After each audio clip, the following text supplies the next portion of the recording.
And we're back. We're live. Let's go. I'm Jordan. I'm Corey. And this is the Cordan and FinallyFit podcast, and we're back. We are back. Like we never left. We are back like we never left. Episode 14. Episode 14. Is there a lucky number 14? I don't know. We said lucky number 13 last time. But guess what, guys? We're going to get it in today. I know everybody, y'all had plenty of time to listen to that last episode. Plenty of time, all right? Corey was nice enough to bless y'all with all that nice information while me and my lovely wife went on vacation, okay? So y'all had time to ingest all that investment. Hey, so he was getting y'all right, okay? That being said, we are going to get you right today on, what we getting right on, Corey? Generational wealth today. Let's go. To clarify the generational wealth, this is very opinion based. Let's get your mic back a little bit. Gotcha. You stand. This is very opinion based. Y'all need to make eye contact. For those who could, Corey likes to look at the camera. For those podcast viewers, he's like, y'all need to see me. Yeah. Right, I'm going to be talking for the whole time. Oh my goodness! No, yeah, you're straight. Yeah, okay. But people don't want to see me anyways. But trust me. Yes, but so yeah, and I said I was going to make sure this is 5 minutes, and we're anyways. All right, so this is going to be more opinion based. Last episode was investing 101. So what is a Roth, right? What is that, et cetera, et cetera. Those are what they are. I'm going to get into wills, trusts, ESAs, 529s on this, which is more factual. But this episode is going to be essentially why I be telling y'all to do what I be telling y'all to do. And I'm going to give stats that are obviously more objective than the investing information onto why I say these things. And for our non-black listeners, this is going to be geared to towards more black people because I'm black. I appreciate y'all. Okay, house cleaning, housekeeping. Okay, I'm going to do the errors real quick. You want me to go first? I don't have any. Okay. Because you didn't go last week. It's all you. I got a lot of stuff I messed up on. Okay, yeah, real quick, disclaimers. We are not experts. Jordan may be a personal trainer, but if you don't sign that document on FinallyFit.live, don't count. Exactly. I am neither a financial advisor or any of that type of stuff. You cannot sue us. Tough luck. This is purely entertainment purposes only. I'm going to make sure we record something and put that in the front, upload it. But I just want to say that so we're good because we haven't really been making sure. Because Earn Your Leisure had to say that 2 weeks ago, and they're way bigger than us. So I'm going to make sure we say that entertainment purposes only. Go ahead and use this in real life if you want to. Yeah. Good luck. Okay. So that's the first disclaimer. All right, and then DAMP. So I was talking about DAMP when I was talking about checks. This is like 2 episodes ago now. DAMP is an acronym, stands for date, amount, maker, payee. In short, the only one that doesn't, they all matter, but the payee is who you're making the check made payable to. So you're making it payable to John Doe. You can never change that. You change that, it automatically voids the check. If you write the date wrong, you can change that. Obviously, you can't change the signature line. And as long as for the description or the memo, that's not necessary. Don't write void there because it voids it. Also, for the dollar amount, there's a written amount and then there's the numerical amount. The written amount usually supersedes the numerical amount. So say you write for $500 and you actually write one for $501 for the numerical amount. You can only change one of those to match the other one. And if there's a discrepancy, they'll take the written one over the numerical one. Okay? Right. DTC. Look at me messing up. I'm such an idiot. My bad, y'all. DTC stands for Depository Trust Clearing Corporation. Whatever I said last time, that wasn't it. Those are the people who do a transfer from your brokerage account to the stock market. ACH, Automatic Clearinghouse, that's from your bank account to the brokerage. DTCC, that is from your brokerage to the stock market. Mutual funds, they have 12B1 fees and they also have an expense ratio. Expense ratio, you want to make sure it's below 1. And that 1 is viewed as 1%. So if you see something that's 0.5, that's half of 1%. Okay, but anything under 1%, you're all in the clear. Most people, they'll prefer under 0.5%. But if you're comparing index funds and mutual funds, if it's under 1, just look at something else. Don't use the expense ratio to figure out which one is better. 1's 0.8 and 1's 0.6. That's the same. Okay. As far as when you're initially getting started. Okay, 12B1 fees, those are what you have to pay when someone actively manages the account. Okay, that's what mutual funds have. Gotcha. Then I was talking about growth versus value stocks. So growth stocks are the big companies that have not room to grow, but they're going to be more stable. And then value stocks are companies that are viewed as undervalued. I just want to say that because I was stuttering a little bit when I was talking about it. Yes, I'm flying through these, okay? Because I already talked about these, but I'm just clearing them up. Listen to episode 13 and then pair them back together. Yes. Okay, I was talking about SPY, SPY, and VOO, VOO, S&P 500 index funds or ETFs, whatever. They mirror the index. Again, I don't know what the hell either of them are. Anyways, those are, well, the stock market, unfortunately, is going up, so I'm trying to get in. But I need to crash here in a couple weeks. But so VOO is a little over 400, and then SPY is probably close to 440, 450 now, to be honest. Those have high barrier to entry. Say you don't have, $400, Corey. That's fine. There is something called SPLG. That is the ticker for another Spider S&P 500 ETF.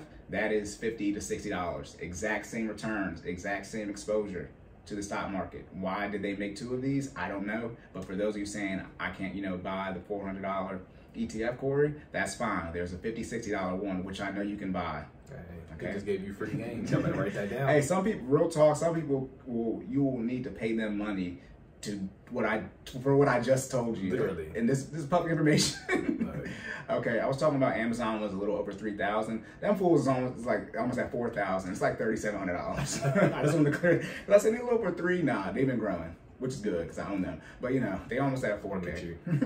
We need them to keep going. Right. Okay. Then I was talking about the ROI when you need to invest 15%, and it's okay if you don't invest 15%. If you invest, 10%, you have to invest. You have to get a higher ROI. I just want to clear up that range. So if you invest 15%, 40 years, you need 6% return, and then as you decrease down to 1%, you will need 15.96 return year over year and for 40 years. That is 16% return. Good luck with that in your 401k.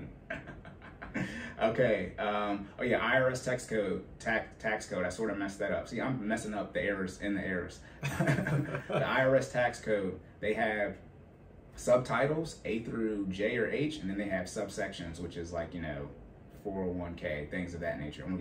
We'll talk about 529s a day, which is a subsection. So there are almost 10,000 different subtitles or subsections, in our tax code, and then again, like 401 is a part, and then they have all those different letters. So you do 10,000 times up to 26, and some of these have the little I's too. That's why our tax code is complicated. So I just want to clear that up. It's subsection and then subtitle, then subsection.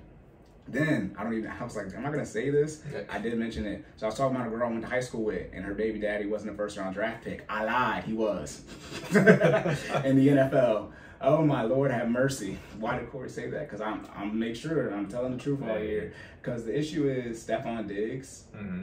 They play the same position with the same school, and I kind of just gave it up. The guy. Anyways, I was like, look, DJ Moore. Anyways, Stephon Diggs was like the 4th or 5th round pick, which is why I mixed that up. Because they both went to Maryland. Gotcha. So that's why I had Stephon Diggs is not the baby daddy. It's right. DJ Moore. So I was gonna say something else, but no, because I don't know if this account is private or not. So I know DJ Moore is not, and he be posting the kid on there. So I know I'm in the clear to say that. All right, now that's done. Good 8 minutes. See, I'm on time right there. Let's Boom. Go. Ready? Generational wealth. Let's go. Yeah, ready? Let's get started. It's coming. In a world where we're building generational wealth and getting your legacy ready, here is one man, Cory Covington. I want to be very clear. Jordan did that on his own. I did. We did some prep work, but that wasn't part of it. Talking about a freestyle. It's all good. All right, to get you hype. You ready? Yeah. As y'all can see, put it like this. Read the first note. Read the first. I already did. Read it out loud for the people. Hey, my man said. First of all, it says this is highly aggressive. That's the first. Literally, this note. Yeah, read the whole thing though. Okay. It says okay. Right. The whole just the title. Okay. So it's the start of the notes opener. This is highly aggressive. And then he got the face on there. Like, oh Lord. Okay, first off, as y'all can see, I'm wearing the same shirt again. Yes, I washed this. Don't try to play me. It's been 2 weeks. That's to make it clear that I'm choosing violence. Okay, I have the other shirt that I wore on our first episode, but it wasn't blood red enough for me, so I just went back to this. Okay, again, not a financial advisor, not entertainment purposes only.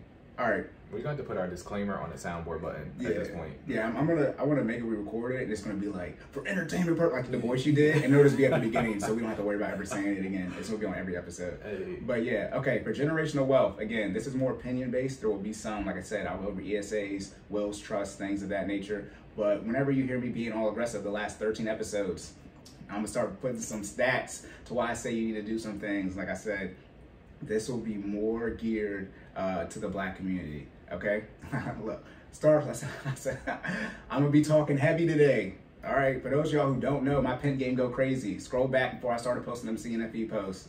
Okay, I'm on time at this. Real live Fox 5, so I'm gonna get real. Okay, the bar's gonna be on deck, and the bar's a heavy hitter, so I'm gonna be punching today. Shout out to them sideline Sundays. Hey, who gave you? Never mind. 54 weeks straight. Anyways, fire. Hey, check that out. It is what it is. Give me some more likes and some views and stuff. All right. And some of the things I'm gonna say, I'm gonna be like, yes, that's it. That's the tweet. You know, that's the thing now. It's gonna be like, yes, that's how it is, and you need to accept how it is, and either make a decision to put yourself in a better position or don't. Okay. And then this is gonna be a little bit relationship based. We're talking about generational wealth. So obviously, to have the next generation, you need to have a relationship with somebody and give birth to children. Okay. And then on top of that, I'm gonna shed some lights. I'm gonna shed some light on some things. Don't talk to me about no damn tone. Okay. All right. And ooh, Lord have mercy. To get it all started off, I'm gonna say, you think we're good with that? 3 gigabytes? I think we're gonna try. We're gonna try? We're gonna roll with it. How much is it normally? About 3.4 gigs. Yeah. All right, I'm gonna move on it then. All right. Anyways, we forgot to do a storage check. All right.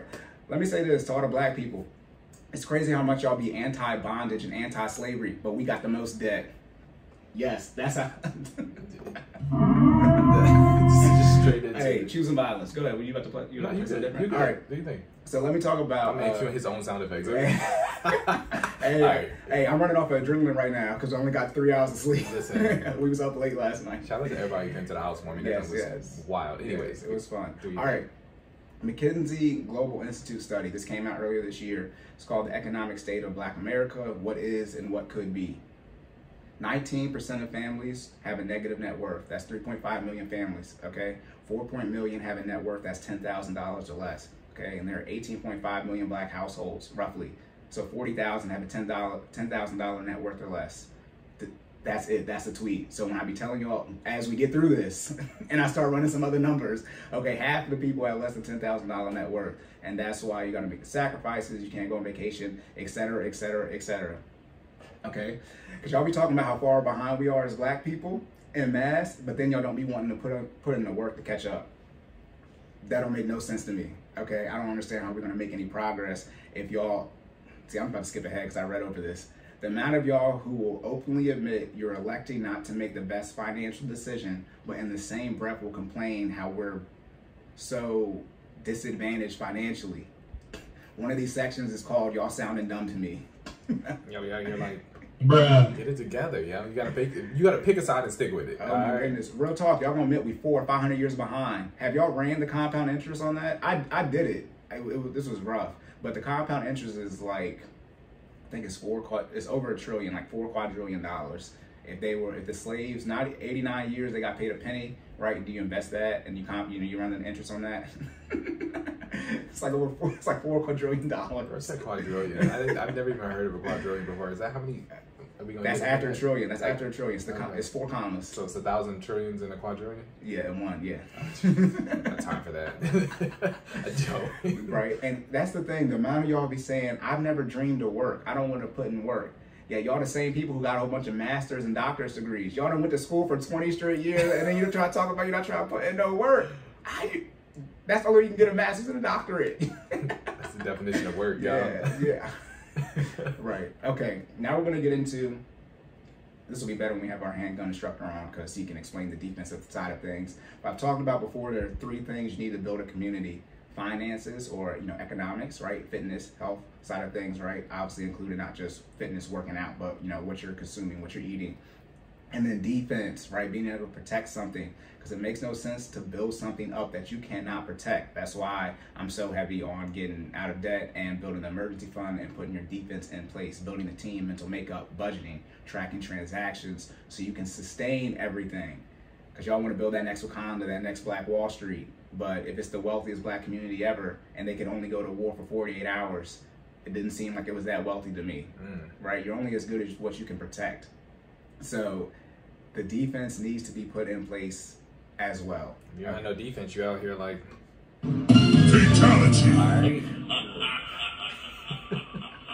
Gotta be able to protect that, Jones. So I'm pro. Let me leave it at this, because we're not, Second Amendment experts. But whenever I hear a Black person say, "Why should we be able to exercise Second Amendment?" Okay. Oh, okay. Why do you think? That's your opinion and you're entitled to it. But CNFP, right. we strongly encourage keeping that thing on you, Right. well, legally. Legally, yeah, legally. to the fullest extent of the law. There you yes, go. Exactly. But that we got 2 of the 3 pillars covered right now. Okay. So when we come to finances, it's going to be more geared to in shambles. Y'all heard the numbers. 40% got 10K net worth or less. What are y'all talking about out here? And on top of that, we talk about fitness. 80% obese. Jesus Christ. And then 80% overweight. Then 80% overweight is obese. Come on, y'all. Y'all putting in that work, so you're gonna have to spend money on medicine that you can't pronounce in your old age, because y'all say health is wealth, but then when Jordan say how long you gotta exercise, y'all be upset. And it's not even that much, but anyways, I digress. Yes. This the wealth episode. Nah, hey, what you want to say? What you gotta say? I put it like this. I put that in there so you can say something.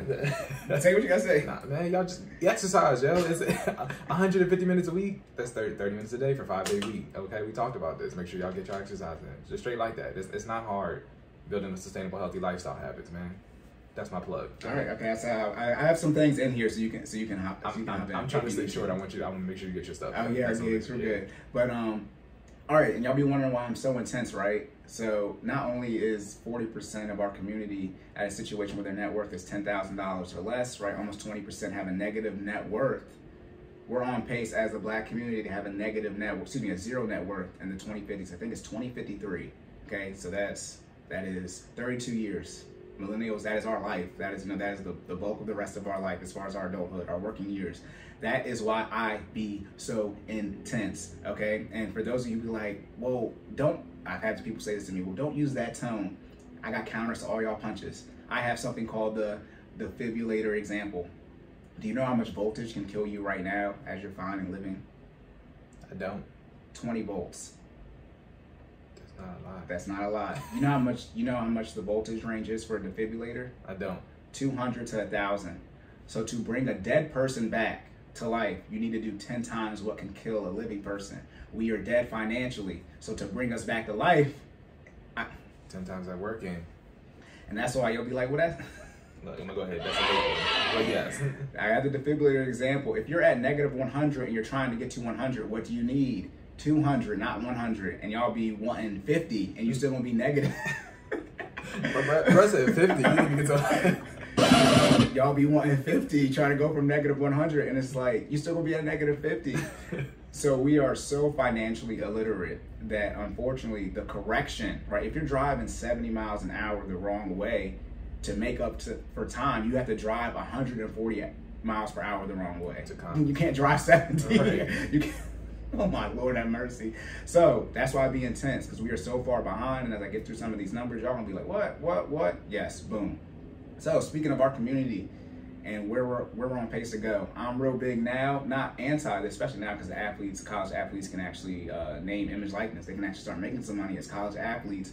But as a community, I'm tired of the triple A's. Remember, athletes, actors, and artists. Triple A, please don't sue us for that. Athletes, actors, and artists. I am pro gearing and shifting our community to not funnel that pipeline. First off, actors, athletes, and artists, they don't keep money, right? It's not about how much money you make. It's about how much money you keep. We need more people in our Black community going towards the STEM fields, science, technology, engineering, and math, and people more geared into the finance sector as far as financial advisors, CPAs, things of that nature, and from a business standpoint. No more useless degrees. That's what I talked about earlier. See, all my stuff, it match up.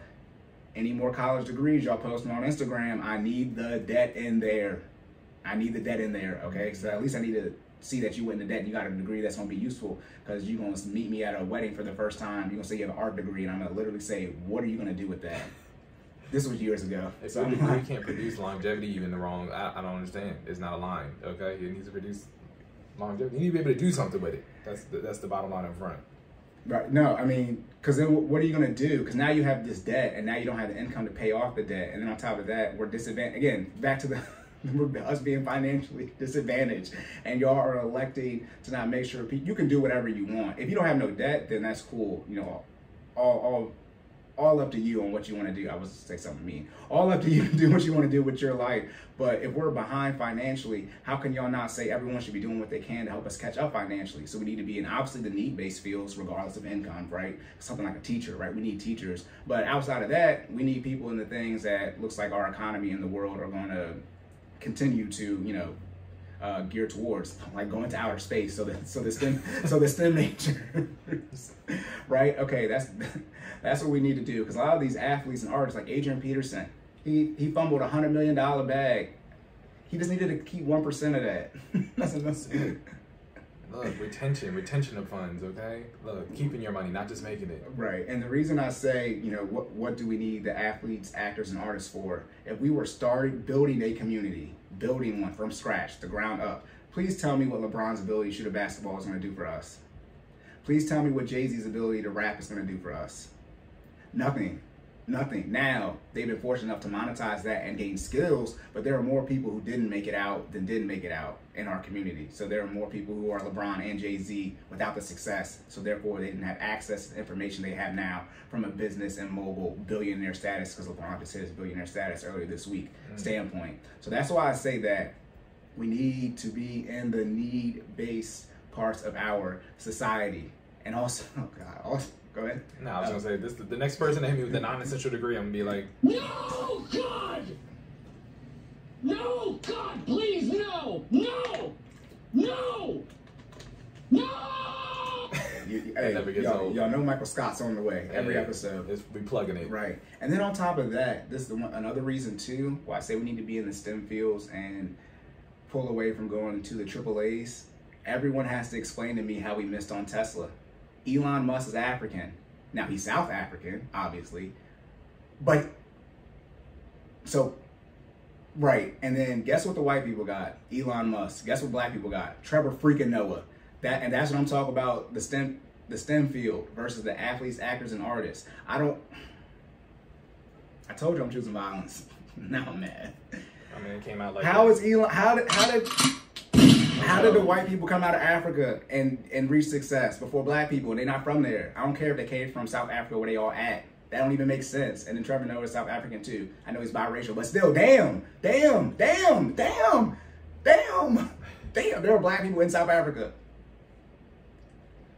And Elon probably did have certain advantages, but that, again, it don't matter what, even if you're in, United States, right? You can see there is something that we are not pushing our community towards to reach that success. Because y'all be talking about ownership and things of that nature. That I said about Rihanna and Fenty. She don't own that no more. I showed Jordan that LVMH. Mind blowing, bro. Right. Okay, boom. And also this too, to clean up. This is just the opener. This is just the intro to Word to Tory Lanez. I don't even know if he's going to court anymore. Regardless. Remember, generational wealth. So the same way you make sure your kids can read, write, and speak, you need to make sure that they are financially literate as well.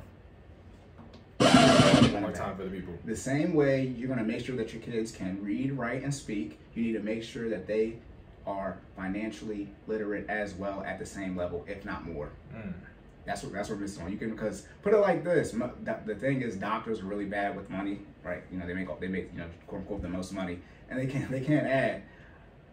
If your health is out of order and your wealth is out of order, if you have money but your health is out of order, you broke. Yeah. That's why they say health is wealth. So, relative to your age, obviously, and for people out there who have disabilities, I don't know. But yeah, so that's what y'all need to invest in the kids. That's really what's up next. So that's it for the opener. What's the next section? All right. Next section, we talk about too long, didn't listen. Psych. This is a less objective and more subjective. I like these titles, man. You just get straight to it. All right. I don't have a too long, didn't listen. I mean, I do, but the issue is the last one was 30 minutes longer. So this one is less structured. So I'm just going to start spitting here. Okay. I'm going to preface this. what Floyd Mayweather said before I think it was Logan Paul fight. Might have been Jake, one of the brothers. Floyd said, this all went on the soundboard. I was like, we had to chop and all this stuff. Your kids can't eat legacy. They can eat off the currency. Woo! Floyd said your kids can't eat legacy, but they can eat off the currency. So legacy, I'm talking about more so, because this is the legacy and generational wealth. Your family name, that's the legacy, you know, being a Ford, right? Being a Trump, right? Being a Hilton, things of that nature. However, that legacy gonna stop. Go ahead. Shoot. Like, I'm don't want to run numbers. We ain't gonna do that right now. What do you want to be? You want to be most, what did they say? Would you rather be underpaid or overrated? Hey. But yeah, you want to obviously make sure, you know, your family name is in order, but choose having money than being notorious from a family name standpoint. So that, word to Floyd for that. Floyd is great from a business standpoint. Okay? And some of y'all be saying, you can't take the money to the grave with you. You might as well spend it all now. No, you idiots. You don't take all the money to your grave with you. You leave it behind. That's called generational wealth. Y'all be so dumb. This is not the episode. I'm going to be mean today. Yes, do not spend all your money. That's what I was talking about towards the end. Require minimum distribution age, right? And not choosing target date funds and not going conservative as far as your investments when you reach your retirement age and getting 4 or 5% instead of still getting that double digit, that 10% plus, right? So you can continue to invest that money. And I'm going to get into running the numbers out on not 40 years, right? Remember, so that was wealth for you when you're investing. You start doing 50, 60, 70, 80, 90, 100 plus years on compound interest, dollar cost averaging. I'm gonna wait till we get there because I got it all here. But it's gonna be more money than y'all think. How much money do you think it is now? Listen, I'm not even about to guess. You're not about to guess. It's gonna be wrong. Put it like this: I have people guessing. I have you guessing on here, you'd be wrong. I have people guessing last night, they was wrong. I think I was close on the last one. Nah, you said 100K and it was $180. I got 120. Okay, you were the closest, but you still that's 2/3 though. You know, back. I'll take 66%. Hey, I'll take it. I'm gonna say that today though. That's gonna be related to the relationships. Got you. But yeah, don't take all the money to your grave with you. Generational wealth. We're gonna get into wills and trust as well. A small tangent on that. I think a lot of that is just breaking the mental concept of I. To get out of that selfish mind state, guys. It's not you. It's your family. It's us. It's we. It's our. Right. It's not just about you. You're not living. I hate to tell y'all this. Right. You're not just living your life for you. Okay. No. I'm gonna bring it back. You are not just living your life for you. Okay. You hope to, you know, if you don't have one now, you hope to have a significant other, your spouse, and then y'all are going to live your life for the next generation to come. Your legacy, the upcoming generation, the people behind you, right? That's the goal. So get out of that selfish mindset. It's not just you. Yes, you are to enjoy your life, but you need to leave something for the generation to come. My bad, Corey. Yeah, you go. Hey, Jordan said he don't read the documents. Hey. You be saying, hey, that's the synergy. You be saying stuff that's on here. No, Corey, you have just brainwashed him. Well, slice it how you want to dice it. It made a good co-host.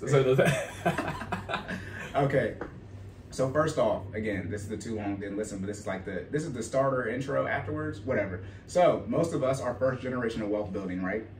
So we have to build the foundation. That's why I am so serious on you guys having to make the sacrifices. Because when you don't make the sacrifices, you kick those down the line, usually 2 generations. So if you don't make the right sacrifices, it's going to be hard for your children to compensate from your lack of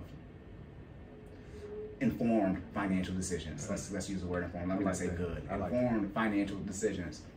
Okay, and I understand, right? America, we weren't educated, all that type of stuff. However, that time has ended now. The information is out there. It is very accessible to everyone. Like the hood is on the internet, so everyone can access the internet and get this type of information. It is, again, discipline, consistency, choosing what you're looking at.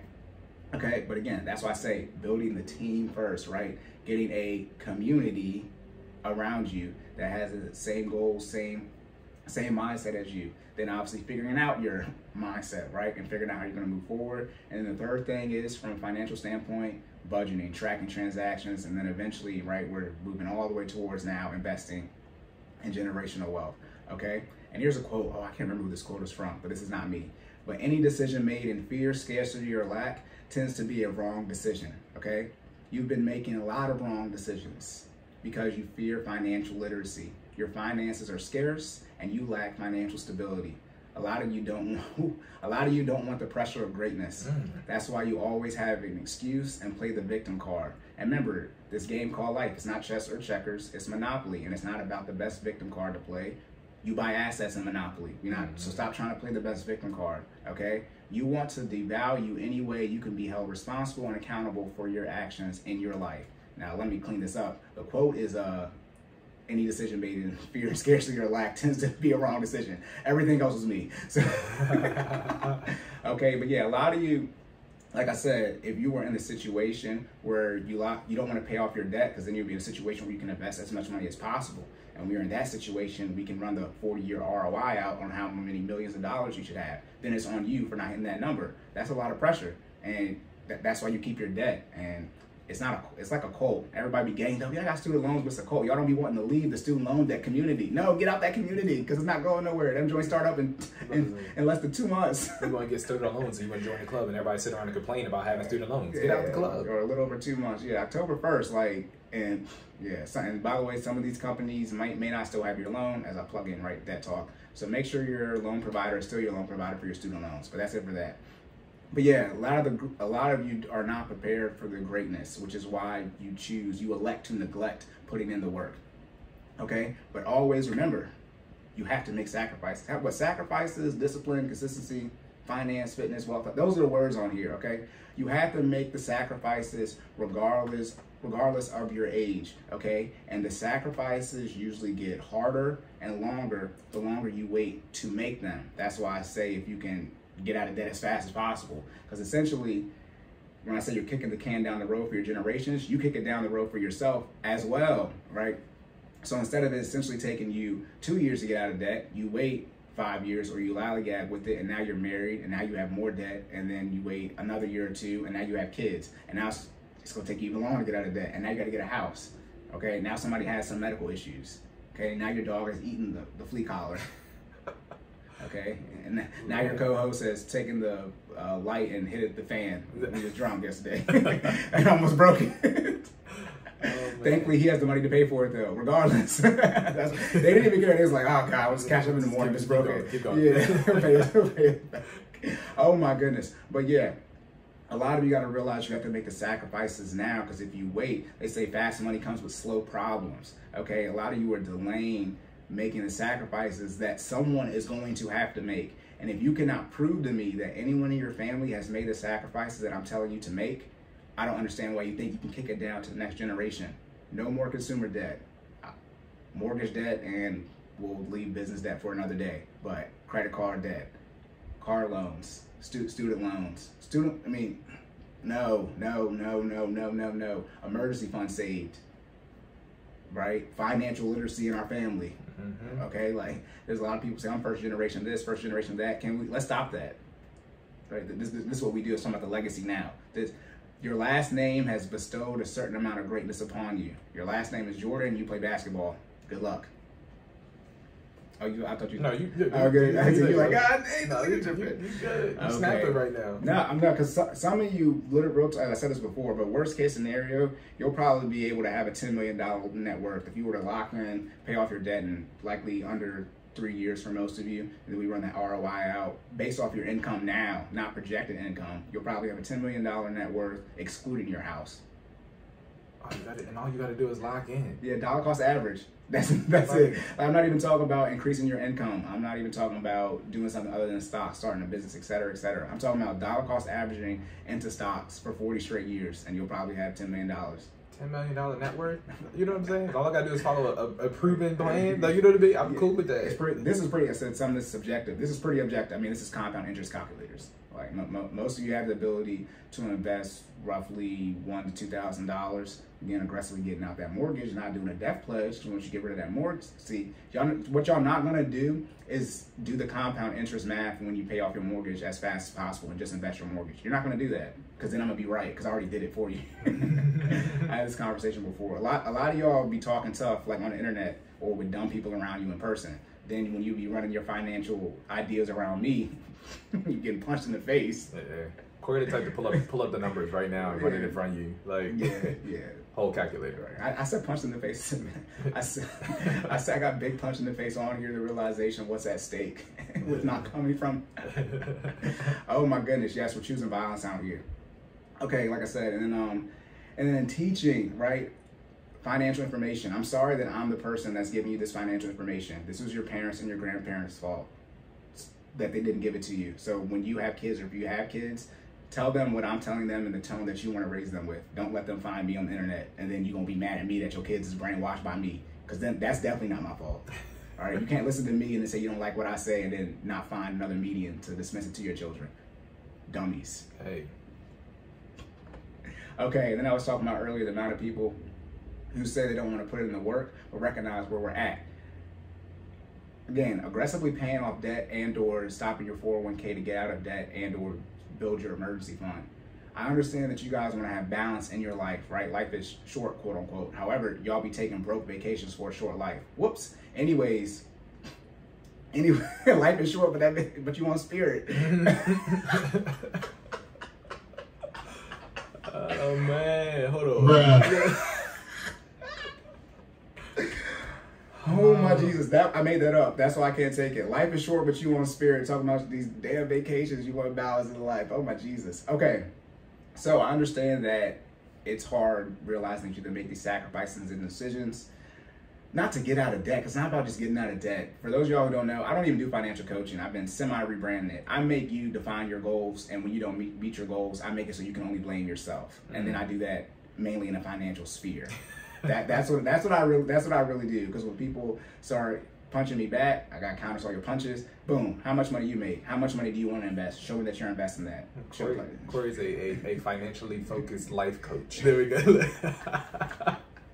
Yeah, which would mean I'm a financial coach. But yeah, I ridiculed my own statement. Hey. But yeah, I know you guys want balance, but like, what balance do you want? It's like 2 years, and again, some of you are 4 or 5 years in. Like I told you this 3 years ago, so you'd be done by now. You'd be done by now, and you would think that's the one thing too. I thought this would happen, but I guess not. It's from my personal experience. People are brushing off the pandemic.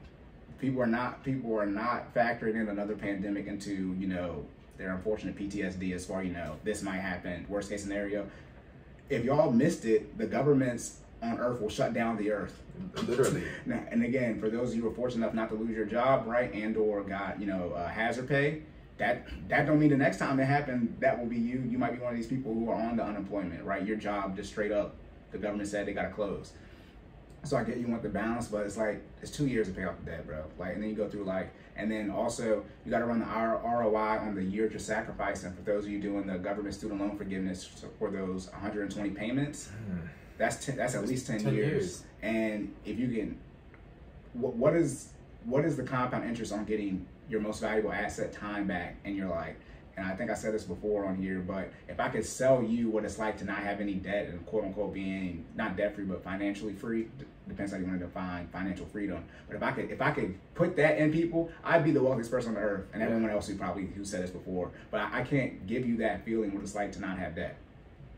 What's it like, Jordan? It's beautiful. It's a wonderful feeling. He's right. If you could put that in a bottle, everybody would buy it. Being the next, well, can I say crack? I just did. It'd be the next crack. I mean, I think we can mention drugs on here. Don't say nobody did no drugs, but I mean, some of y'all be on crack. Instead of saying y'all on crack, I say y'all dumb, because I don't want to offend the crackheads. People, that's where our society's at. What about the crack? What do you mean? What about the crackheads? What? What do you mean? What about the crackheads? But yes, again, sacrifices. You need to be disciplined. You need to be consistent. At the end of the day, what is your financial plan? Let me know how long you've had that financial plan, and show me you've been executing it for however long you've had it. Say you've been on a plan, you made it 12 months ago, so I should see 12 budgets executing that financial plan. Again, this is my bias. This is me being intellectually arrogant, but I should be able to see your financial goals strictly off your budget. You shouldn't have to tell me what your goals are. I should be able to see that you're either focusing on stabilizing your necessities, paying off your debt, investing, or your lifestyle. Most of y'all show debt in your lifestyle, as most people live. But again, if you're someone who has proven you can put 10, 20, 30K towards debt, and then you did that for a year, but you elected to stop, and you could have got out of that in 2 years at that pace, and you want to take, the rest of the payments for, the 120 payments for the forgiveness, okay. Did you run the ROI on those 7 years on your life? The ROI on putting 20K away for 7 years, which is $140,000, just if you put that away, which is, more money. Look, time is a finite resource, guys. You can't get that time back. That's the thing. Remember we were talking about, I think we made this reference before, we were talking about life being a game, and time is a finite amount of chips. You get a certain amount of time chips, all right, when you play this game. That's it. And as you're going through life, you're spending them, right? But if you're not spending them wisely, they're gone. When they're gone, they're gone. That's it, right? So you need to make sure you treat them joints as more precious than gold, because they literally are. I mean, what's the average life expectancy, Corey? 80 years. 80 years. You get 80 roughly. Hey, we talk about chips being annual. One chip being 1 year. You got 80 of them joints. How you gonna use them? You know what I'm saying? Look, that's if you're healthy. Hey, you know what I mean? You really got 62 because the first 18. Listen, I'm about to say you only get to use those. I say the first 1, 2, 3. Your parents' hands technically. Exactly. We'll get into custodial accounts later on. Look at that. Exactly. And you want to spend another 10 of those trying to pay off student loans? Nah, I'm good. Right. Yeah, but again, for those of you who are saying we are struggling financially as a community, and then you elect to also, I see this in person. That's why I be getting upset, because y'all be lying to my face, and that's disrespectful. Y'all be saying we're struggling financially, and then you go and intentionally say you are confident, you be boasting about it, that you're not making the best financial decision that you can make, not that you don't have access to information, that you know.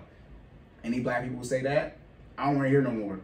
I don't want to hear no more. You lose the right, you forfeit the right for me to complain about the state of our community, because you are saying I could be in a better position financially, but I'm choosing not to. You forfeit your right to complain, and that's why I be pressing people in person. Pull up your man. Look, my bro is on one right now. It's over 9,000. Hey, I told you the bars hit. Does it say the bars? Look, I don't care.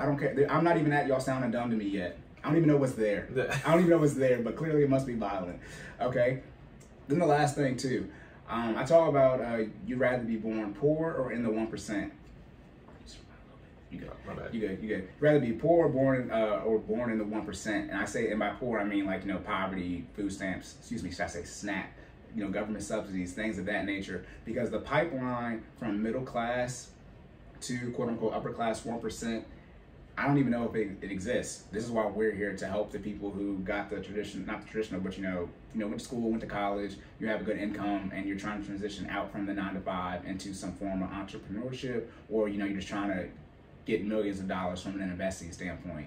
That middle class pipeline isn't really defined. If you're born in the I guess the 20%, right, in poverty, you're not. This is disrespectful, but those people don't take any risks. If you're already on food stamps and you take a big risk to move out to Hollywood and be an actor, if you fail, what happens? You go back on food stamps, which is unfortunately your normal lifestyle. But if you're someone who makes 6 figures, the risk of starting a business is and you've never been on food stamps, or you never, say middle class household, both parents, it's I ain't never been on food stamps before. I am not willing to take the food stamp risk. I'm sorry, I don't care, right? And then unfortunately, but people in poverty, that's literally how to maneuver in that environment. Unfortunately, that's not a risk they're taking. And obviously the 1%, they're already there, right? So you don't have to worry about that. Okay, that's it for that. All right, next section. Going into the next section. Yeah. Money, kids, and in-laws, and religion. Yeah, I should put commas there, my bad. It's all good. It's money, kids, in-laws, religion. Those are the 4. Not money, kids. Yeah, I say Jordan wrapped them all. Hey. All right, so this gets into more of the family building now, right? That's the end of the book, by the way, the too long don't read. Again, 43 minutes again. The too long don't listen is 30 minutes each time, so I know we can do the hour episodes for it. Anyways, that means I can talk for 30 minutes. All right, now we're going to get into money, comma kids, comma in-laws, comma religion. Those 4 things are the main things you need to look for when you're picking a significant other. Yeah, a spouse. There we go. A spouse, right? Because we're talking about generational wealth. I hope y'all knew when we got to generational wealth, it involved relationships, because you need to create the generation. I hope I'm not why is he talking about relationships? How the kids going to get here? FBI, open up! Cause y'all don't be making no sense to me. I'm gonna knock down your door. That's how y'all be sounding dumb to me. What do you mean? I gotta make sure I pick my spouse right for generational wealth. Because you got to create the next generation. What? Okay. So, money.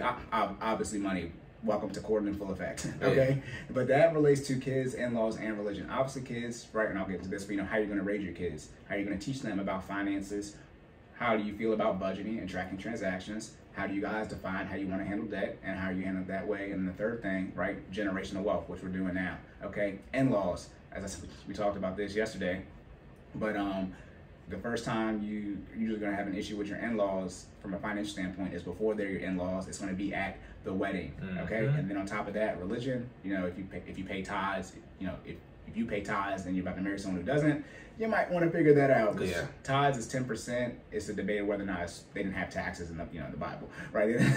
So it's a debate of whether or not it's pre-tax or post-tax. But if you do pre-tax, it's going to be essentially 15%, right? If you do 10%, it'll be 15% of your take-home pay.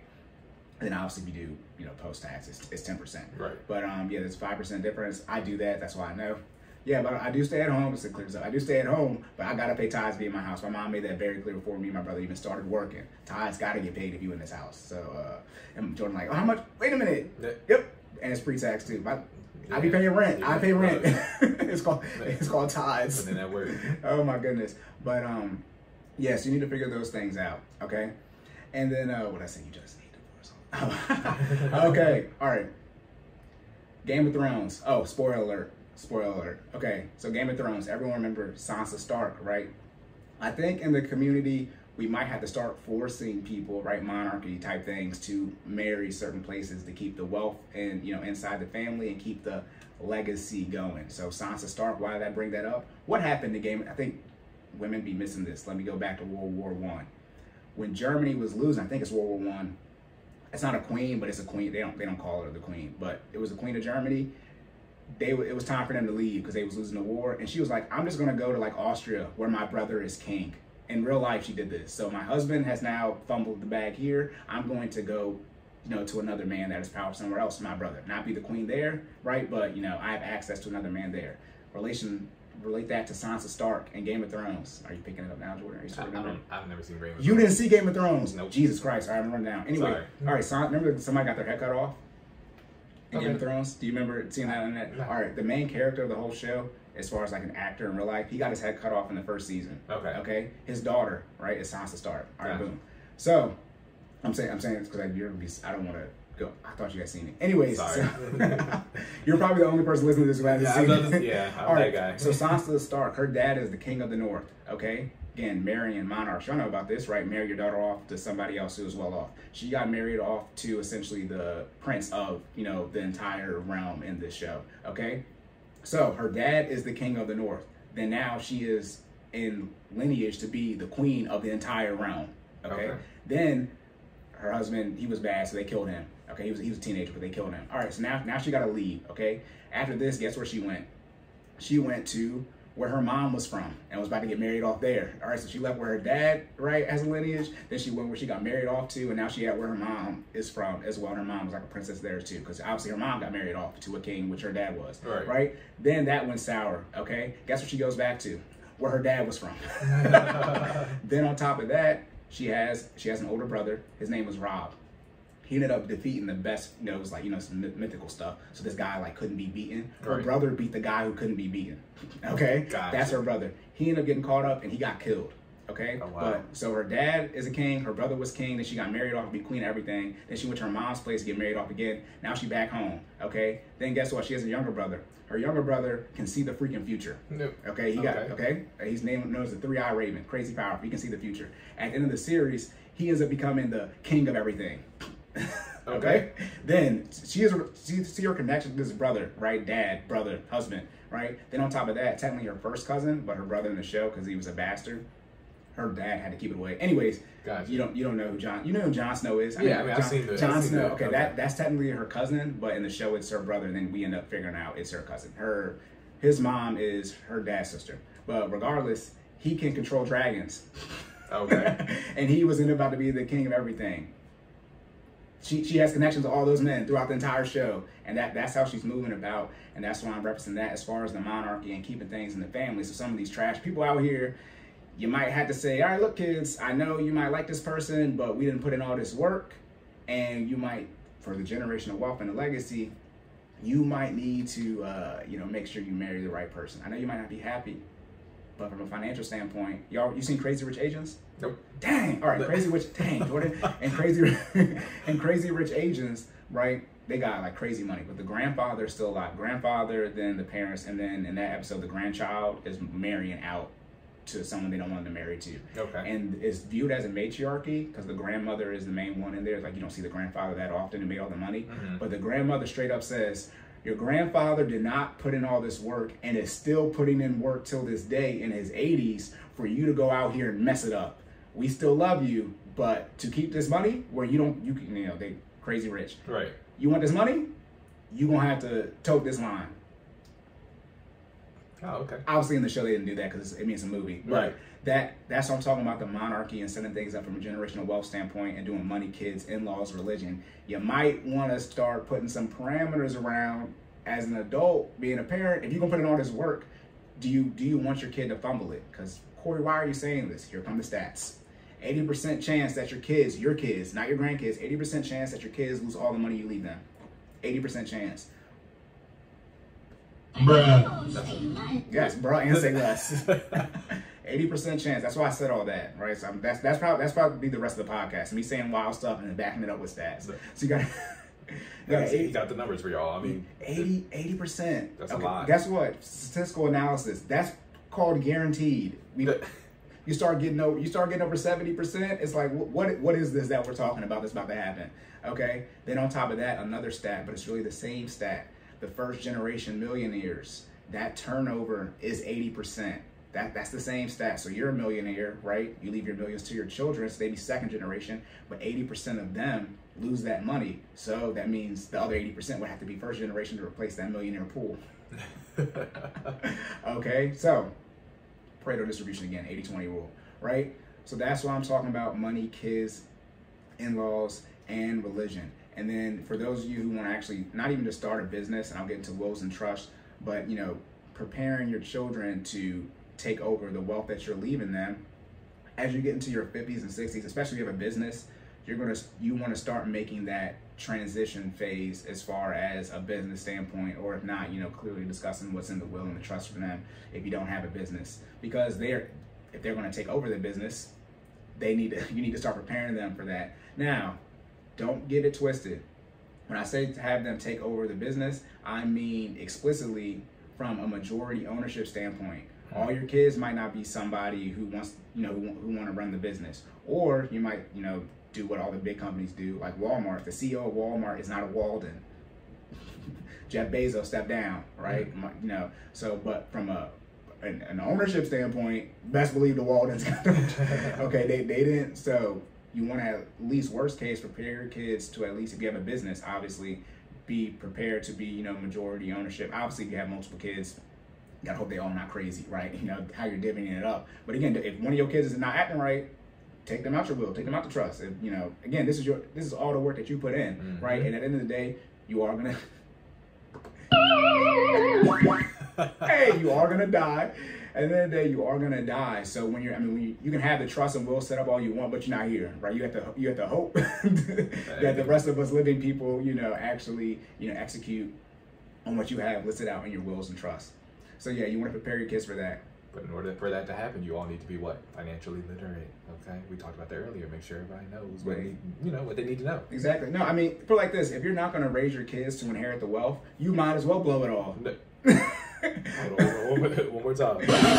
If you're not going to raise your kids to inherit the wealth, you might as well blow it all. Logically. What type of logic is that, Corey? I don't know, but it makes sense. Yeah, put it like this. $100 million, I'm about to leave you $100 million. I'm about to spend all this. If you're about to lose it, right? Obviously, you can donate to charities like Bill Gates. Well, you get all right.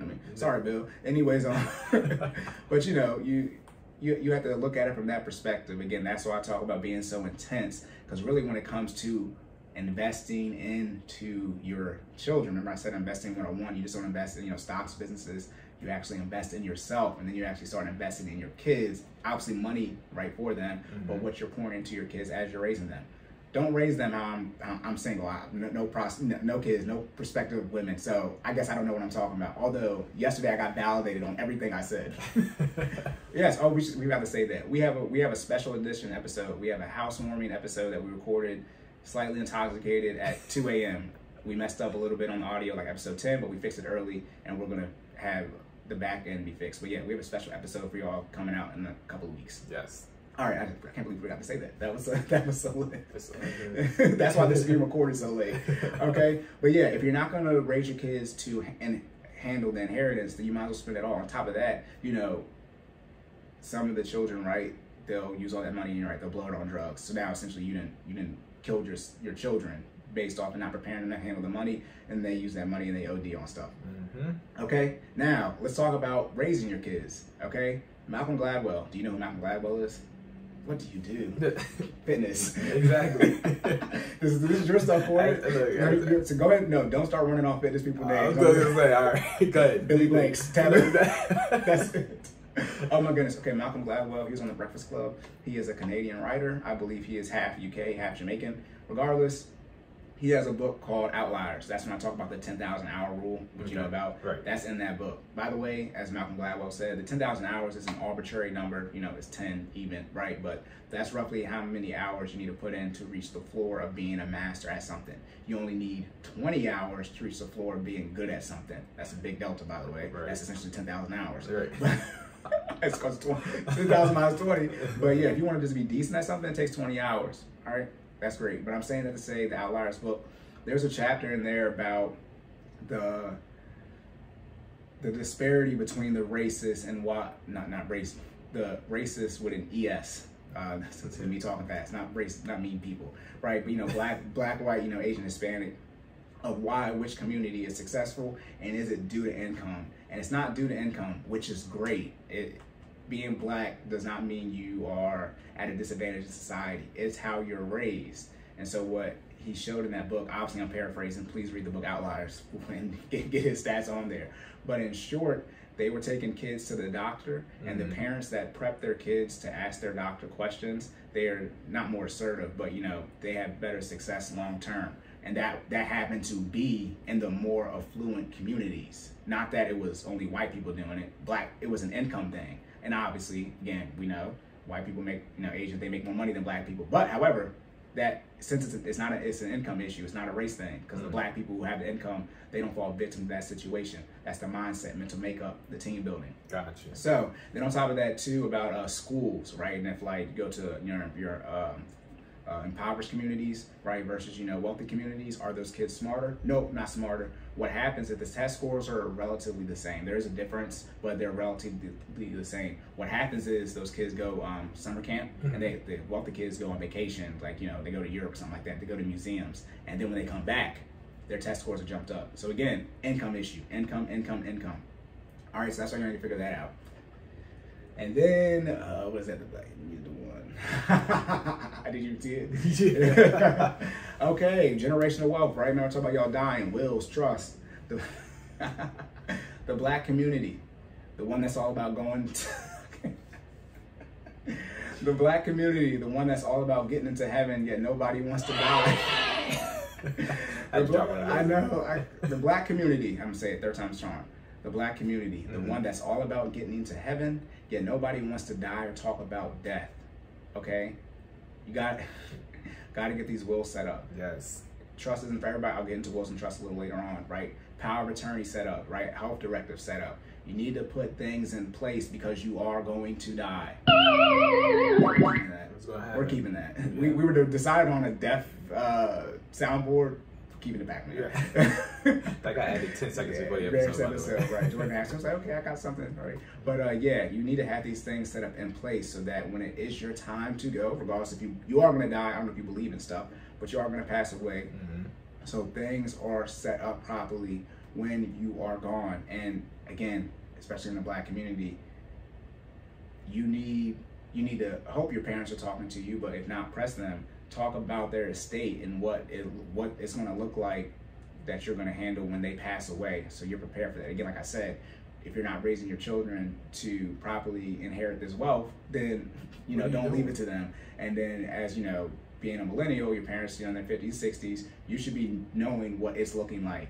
Now again, this is me, not saying you know how much debt they have, but when they die, you going You have to figure out what happens. Black people, when it's gonna come to you anyway, so you might as well know now. Again, you don't want to be burying your parents or one of them be like, wait, what? They got all this. I thought we had the house. We've been living in the house for 40 years. Your parents did a divorce mortgage, a second mortgage. Remember when they built the deck? Remember when they built that addition? Remember when it flooded? That's all debt. HELOCs. Now and now they upside down on the mortgage. You know how hard it is to get upside down on a mortgage? They oh my goodness. So you need to put those. I said off the record, so that was you did. So you want to tag in on that? No, you good? Okay. Then on top of that, yeah, no, good. You good? Yeah, we good. I'm good though. So then we talked about it before. Listen to other episodes. Yeah, right. I couldn't remember which one it was, but I think it might have been the prenup episode. That's 11, regardless, or 10. Anyways, so let's talk about the gift tax situation. Okay. Right? We're talking about passing things off. I did a reel on this. In short, you can gift someone $15,000. You can give multiple people $15,000, not a cap. So I can give Jordan $15,000, and I can give his wife $15,000, not a total cap overall. Okay. Okay. That's 30K total. I'm just keeping track of the number. Yeah. So let's say, right, you have two parents, right? So they can, now normally this is taxed. So you would think if I'm married, that it would be still 15K. Nope, it's 30K. Because your dad can gift you 15K and your mom can gift you 15K in a tax year. That's $30,000. You pay no taxes on it. Okay. Let's say you're about to get married. So what do you also have? They have an in-law or soon to be in-law, and they're about to pay for your wedding. So then they double that. They can gift, their son or daughter-in-law another $30,000. That's 60. Hold on, you're about to get married. So then you have in-laws as well. So then your in-laws do the same thing. So they give you 30K and then they give their son or daughter 30K. Right? So that's 30, 30, 30, 30. That's $120,000. Okay. Wait, hold on. Generational wealth. Now we're going to throw in some grandparents. Okay. How many sets of grandparents do you have? You would have 2. But when you get in-laws, you get 4. Okay. And each set is $30,000. So in this case, it'd be 6 sets, right? So 30,000 times 6, that's $180,000 that you get, and $180,000 that your spouse gets, for a total of $360,000 you can receive in 1 year, no taxes at all. That's how you see some of your peers, how do they get the wedding paid for, and college, and that. This is just one method. I'm not even talking about having college funds set up, things of that nature. But don't do this. Speak with a tax professional. But that is in the tax code, and that is just a way people are using things to their advantage. But obviously, if y'all picked it up, you need to have the $15,000, right, or 30K. Clearly, you have to be in a high cash position. Clearly, right, to gift that. But that's when y'all be seeing, like, how did they get married in the house? Or their parents gifted them the down payment? Yes, their parents gifted them the down payment. And again, they can gift them 30K on December 31st, 2021. Then give them 30K on January 1st, 2022. It's 60K right there. That's a cheat code, right? That's like one of the ones like the San Andreas ones. You got to memorize. That's tax free. Right. So you can make use of that. Then on top of that, when we talk about colleges, so let's say they have the ESA or 529. I'm going to define those in a little bit. But let's say they have one of those. Let's say you have 100K. I think we brought this up before. Maybe not. I can never remember if we said it on here or if we said it to each other. But let's say you got 100. We talk a lot, yo. Yeah. Let's say you have 100K in a college savings account for you, right? In ESA. But let's say you get a full ride for that 100K. So now you have 100K plus scholarship money. Yeah. But now you got the 100K sitting there in your college savings account. Well, it's like, well, I don't need this for college. I have to pay the 10% penalty and the taxes on it. Nope. Any money you get in scholarship money, you can take out of your ESA or 529 tax-free. And so in this case, if it's a $100 scholarship and $100 in a college savings account, you just got $100,000 growth tax-free. That's called a Roth IRA or HSA. To my knowledge, that's the only other way you can just truly simply do it that way. So they just went to school full ride, right? And their parents invested in them and got 100K. That's their wedding and their down payment. Then you double that, right, with their spouse. So that's 200K, right? Then remember that 360 in a year, 2 plus 360, that's about. It's $500,000. That's what I'm talking about, the money, kids, in-law, religion, and watching who your kids are married into.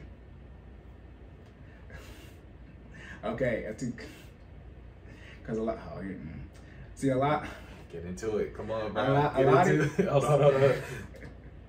Go ahead, get into it. Okay, see, because this is how some of our peers are able to transfer. Some people don't say generational wealth, they say transformational wealth. It's all the same thing. Money for people after you, obviously. Call it what you want to call it. But this is how some of your peers are able to do that. And then I say you scale it up to not just parents and grandparents, right? Anyone can gift you this $15,000. Aunts, uncles. Then on top of that, guess who they can gift the money to? Your kids. Mm-hmm. Never mind. So, and that they don't, to my knowledge, they don't use this, you know, a lot, but it's just one of the ways that you can move money around. Yeah, you can have tax shelters for your money, and like I said, create the least amount of taxable events and pay the least amount of taxes as possible. Okay, because a lot of you want, this is why I got put in the work, because most of you want to be the wealthy grandchild and the wealthy grandparent. However, if your grandparents are not wealthy, you can't be the wealthy grandchild. Okay, a lot of you want to inherit your own inheritance. You want to be Martin and Jaden. You want to be Martin Luther King Jr. and you want to be Jaden Smith. You want to start the civil rights movement and you want your dad to be Will Smith and your mom to be Jada Pinkett. You can't be both.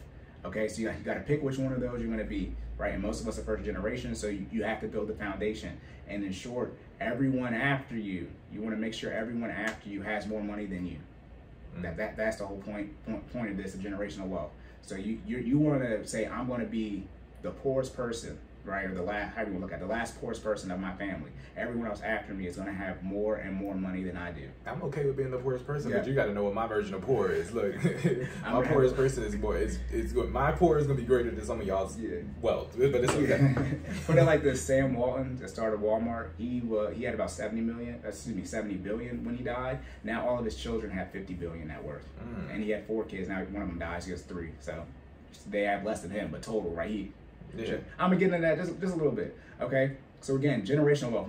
Most of this is not for you, right? It's after you, okay? Because it's generational wealth, okay?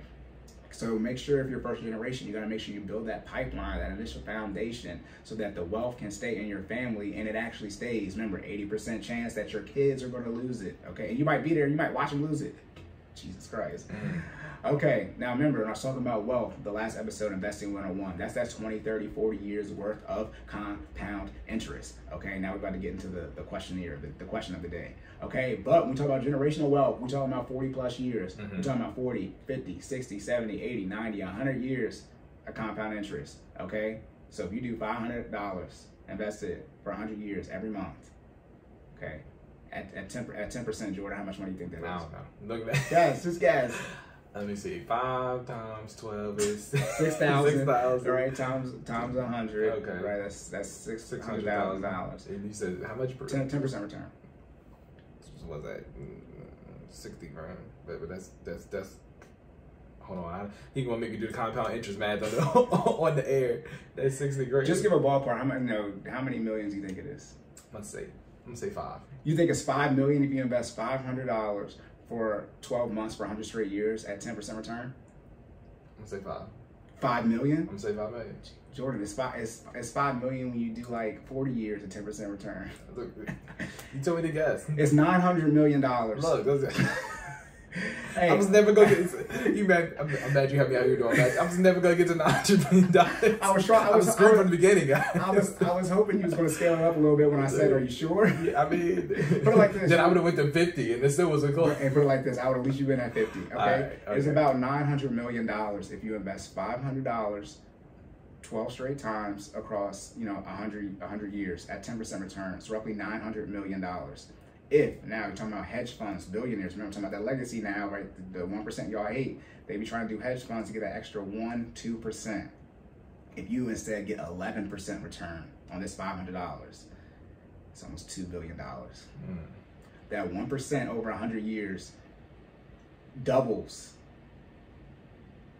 this. And then again, y'all be wanting to take vacations. Y'all be wanting this balanced life because y'all selfish. You think it's about you. It's not about you. Again, I don't even know if I'm here yet. This probably y'all be sounding dumb to me, which is up next. But a lot of you don't realize you were literally your parents and your grandparents adjusted for the generation.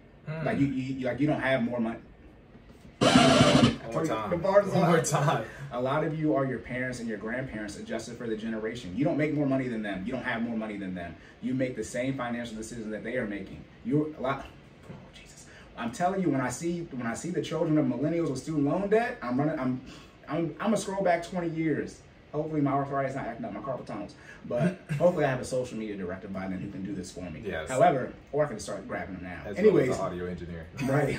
In 20 years, I could just get the screenshots now and just make a folder for it. Hey. However, though, what decisions did your parents make? Right. Well, we had the money, but And now you have the debt, right? Now you're in the situation where, remember I said it kicked down 2 generations. Now you got to try to figure it out. But you're really making the same mistakes. Again, find a an inflation calculator and run your income back to, you know, what it was, you know, 30, 40 years ago. You're probably not making much more money than that. Dummies, y'all. I was saying, y'all don't even put no work. You don't do no research. It's very inflation. Y'all know about inflation, but then you say you make more money than your grandmother, but did you at least do the inflation calculator to actually see that? Jesus, okay. You make more. Stuff costs more. You make the same. Okay. Right. So now, for some reason, I meant to post the reel for this, but we had the housewarming. But I'm gonna actually post the compound interest calculator, so y'all don't think I'm lying, as y'all probably normally think I do. Be lying on here. But y'all thinking, wait, Corey, 100 years, $1 billion? Yes. Now I'm gonna get into them families I was teasing about for the generational wealth. Do you know? Here we go. How many questions I got today? Do you know who Henry Ford is? You talking about the maker of the automobiles, isn't it? Yes. Okay. No, actually, don't piss off black people. He invented the assembly line. Okay. Gotcha. Yes. Like, look, all right. That's Henry Ford. I'm 1 for like 30, but it's okay. I'll take it. That might be the first one you really got right, to be honest. Yeah. Hey, put it like this. Don't be doing no fitness stuff, because I'm going to be pleading the fifth. Hey, look, it's okay. Your stuff My episode is coming. Yeah, your stuff got too many letters in it. Right? Yes, you actually know the stuff too, right? Because you passed the test. Yeah. Anyways, all right. So that's Henry Ford, right? Then do you know who Harvey Firestone is? Nope. Do you know what Firestone is? Tires. Yes, Okay. right? What if I told you Henry Ford's great-great-granddaughter and Harvey Firestone's great-granddaughter is the same woman? Oh, wow. Remember when I talked about that monarchy and making... They connected. So, if those of y'all who know how old, obviously they're dead, but that's about 100 years ago. And how much money... Oh, billion...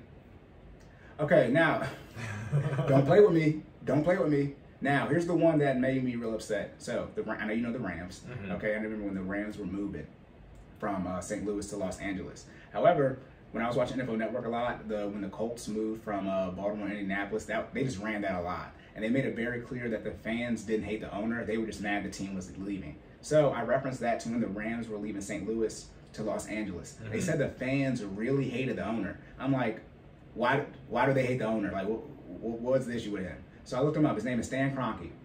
Okay, he has a sports conglomerate. He owns the Rams, Los Angeles Rams. He owns the Colorado Avalanche. He owns the Denver Nuggets. He owns a lacrosse team. He owns Arsenal. For those who know Arsenal, that's like owning like the Yankees or the Red Sox as far as European soccer. It's one of the biggest European soccer leagues team, and soccer is the biggest sport in the world. And like I said, he owns a lacrosse team, and he owns like some gaming league teams now as well. He owns a whole big sport conglomerate. So I'm scrolling through, and they got their spouses on the right side, right, the initial information. And his wife has a blue name, which means she's famous too, obviously. She has a hyperlink. Gotcha. And I'm looking at her name, and I said, why is her last name Walton? The Walton last name is the Walmart last name.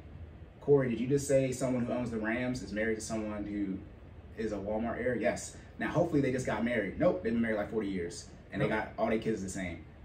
So if y'all picking it up, this means when they die, inheritance, generational wealth, Walmart is going to own the Los Angeles Rams. Then when we talk about making that money, when Walmart sells a Los Angeles Rams jersey, how much do you think that money It just reciprocates. So back to that monarchy type stuff. Now, obviously, you don't force your kids, but however, if you could set up the Walmart Los Angeles, I don't see, that's the thing. Do you think Henry Ford was like, yeah, we're gonna be part of Firestone? Do you think first off, Henry Ford, they own the Lions now. The football wasn't invented when he started. Like, it wasn't even there.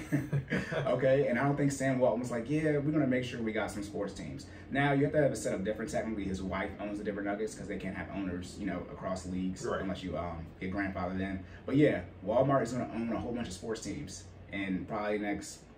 Well, let me not put death on them, but not 50 years. They're not gonna live another 50 years. Right. So, but yeah, next generation. Yeah, next right? generation. But by the way, Ann Walton, her dad is not Sam Walton. Her dad is Bud Walton. So Sam Walton is actually the founder. That's where you got Sam's and Walmart.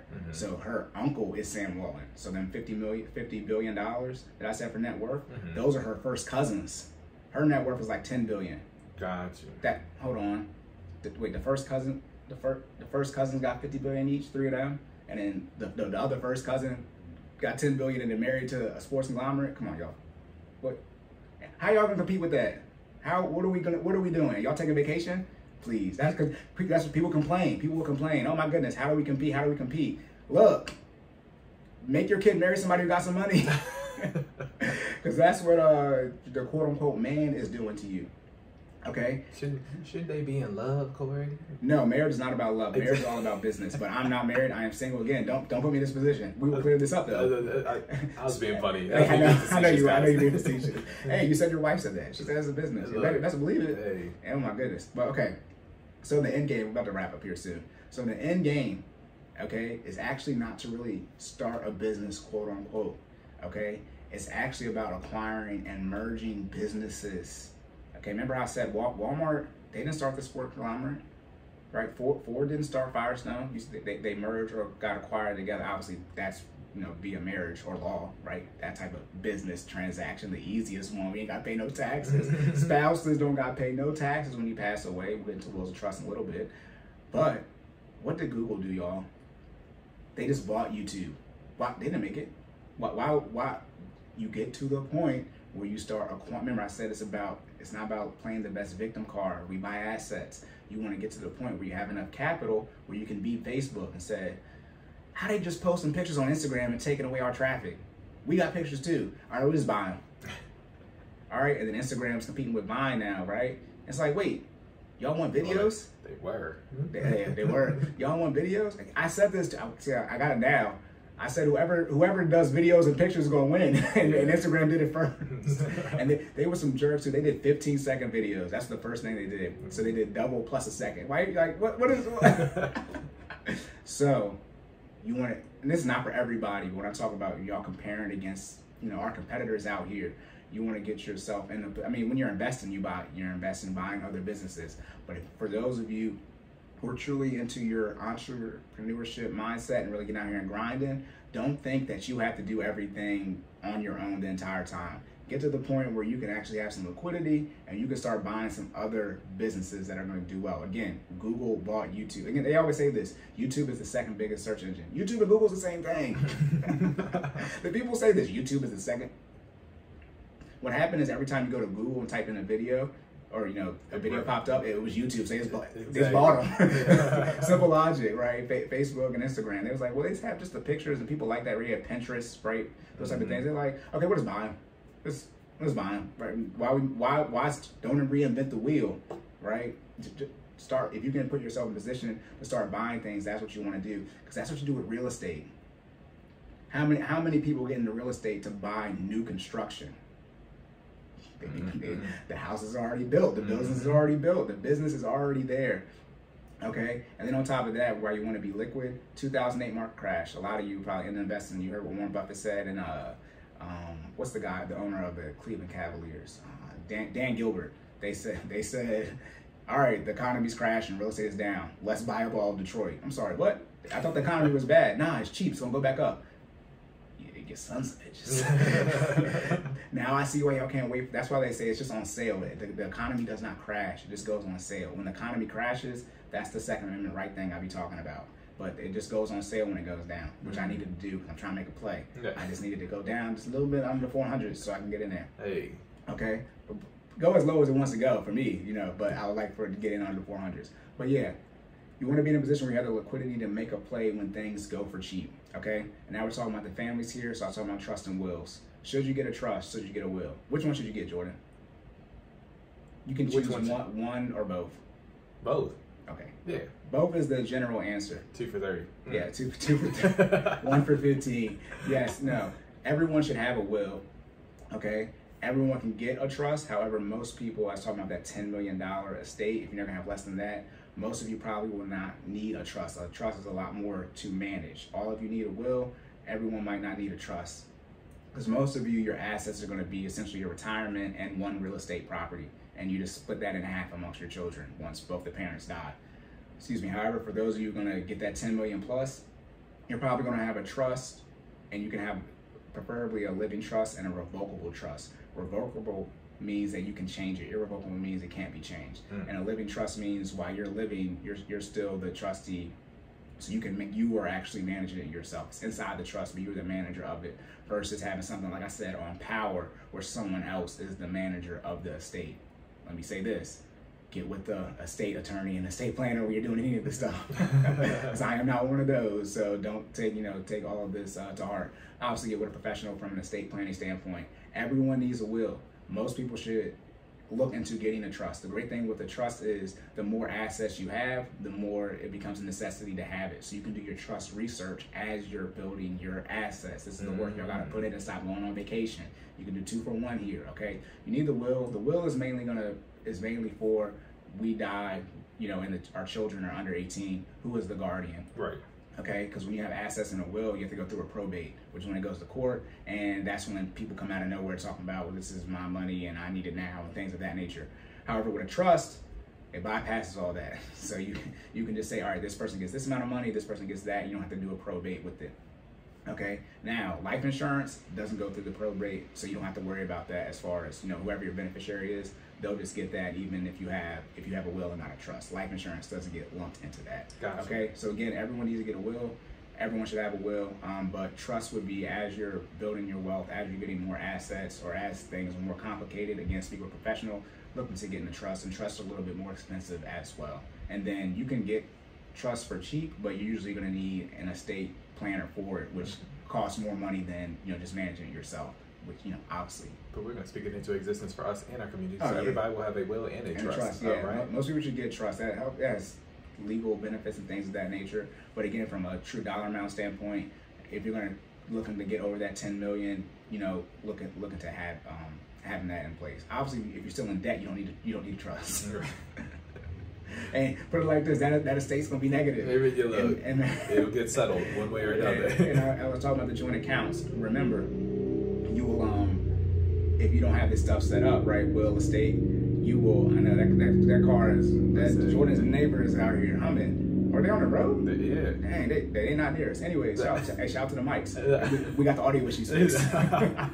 But no, if you don't have some of these things set up, the state gets involved in your estate. So they can, like, if you don't have a will set up and you and your spouse die, and you don't say, my parents or their parents are going to be the guardians of our children, then the state can come in to play and set that up. That goes back to the team building, though, and things of that nature. Like, hopefully somebody on your team you would trust with your kids. Maybe not me, because I'm crazy, but at least they're going to have their money straight. Small price to pay. They'll be all right. They're going to have a great life. I'm chill. Yeah, I'm chill. But, hey, I'm going to be that dad at that game. People be counting LeBron at the games. If y'all have not been to a friend or a younger sibling's game or kid's game, bruh, it's showing out. And it's not even my kid. This boy's 17 years old. I'm out here screaming out the top of my lungs for him. I'm calling out. I messed up his highlight tape. I'm calling out the route before he even run it. It's bad. It's bad. I'm like, oh Lord, this is not even my blood. But yeah. So you want to definitely get the wills, and then obviously look into trust are more in depth, right? Trusts are a lot more in depth and more complicated. So as you start building your wealth, you want to look into getting into a trust.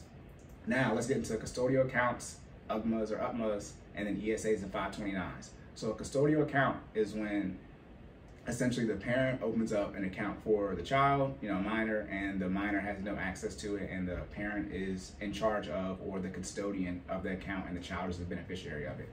You can get a custodial account at a bank. I don't recommend getting a bank account as a custodial account for your child. It just doesn't make no sense. Okay? Because usually you get a custodial account because you're gonna be dumping money into this, and obviously from an investing standpoint, don't put money in the bank account, right? Just open them a regular account, because your 5-year-old, they can take the money out. Highly unlikely though. Highly unlikely that they can take it out, because if you have a passport, you can do withdrawals usually, and you can get a passport at any age. And if they find a way to match that signature, it's a wrap. Right, but rarely is that the case that your 5-year-old is going to do that. But obviously from an investing standpoint, your 16-year-old has their college fund, right? You might not want to, right? If it's in their bank account, they can just take that out, right? So yeah, bank account, I wouldn't recommend getting a custodial account. Just get them a regular big boy, big girl account, and the husband, the mom and the dad, you guys will be joint owners on that account, and you'll have the will set up. So if y'all pass away, all those things are taken care of. But I would never recommend getting a custodial account from a bank account. However, investing, I would recommend getting a custodial account when it comes to open up a personal brokerage account for your child. So now we're transitioning to UPMAs versus UPMAs. UPMAs stand for, is it uniform? I think it's uniform gift. I don't know. The other one is transfer. I was like, you ain't got to guess, right? Look at that. Oh my goodness. Yeah, okay. Uniform Gifts to Minors Act, and then UGMA is Uniform Transfers to Minors Act. The UGMA is old and the UGMA is new. They both still exist, but the UGMA is just another derivative from it. Don't get an UGMA, get an UGMA. However, these are state-based. If you live in South Carolina, you can't get an UGMA. That's Dang, I got family there. I think in 2020 it was Vermont too, but Vermont might have changed it, and it's 2021 now. But in 2020 it was South Carolina and Vermont that didn't offer an UGMA. The biggest difference between an UGMA and an UGMA is that UGMAs, you can put more different types of asset classes inside of it. Like there's literally no reason to get an UGMA now that the UGMAs exist, unless you live in South Carolina, because you can't get it. Again, these are state-based. Again, get with a professional when you're setting these things up. But essentially, this is another custodial account, the main one, and you'll be in control of it, and you'll be able to put investments in here. You can put real estate in here. You can put artwork in here. Essentially, almost any asset you can put inside this, and then based off of the state, it's most places it's 21, but it can be 18. And in some places like California, you can set it up to where it's 25. That's the age that now these are irrevocable. So once it transfers over, it's a done deal. But you know, once they turn 18, 21, or 25, depending on the state, your child has all those assets. Now, the one knock to this is that, you know, once it's theirs, it is theirs, and you might have been using this as a college savings. However, they don't have to spend it on a college savings, and again, irrevocable. They grew up legally. You have no more say so. Okay, so to compensate for that, right, Corey, what do we do? Right. Obviously, use a college savings account.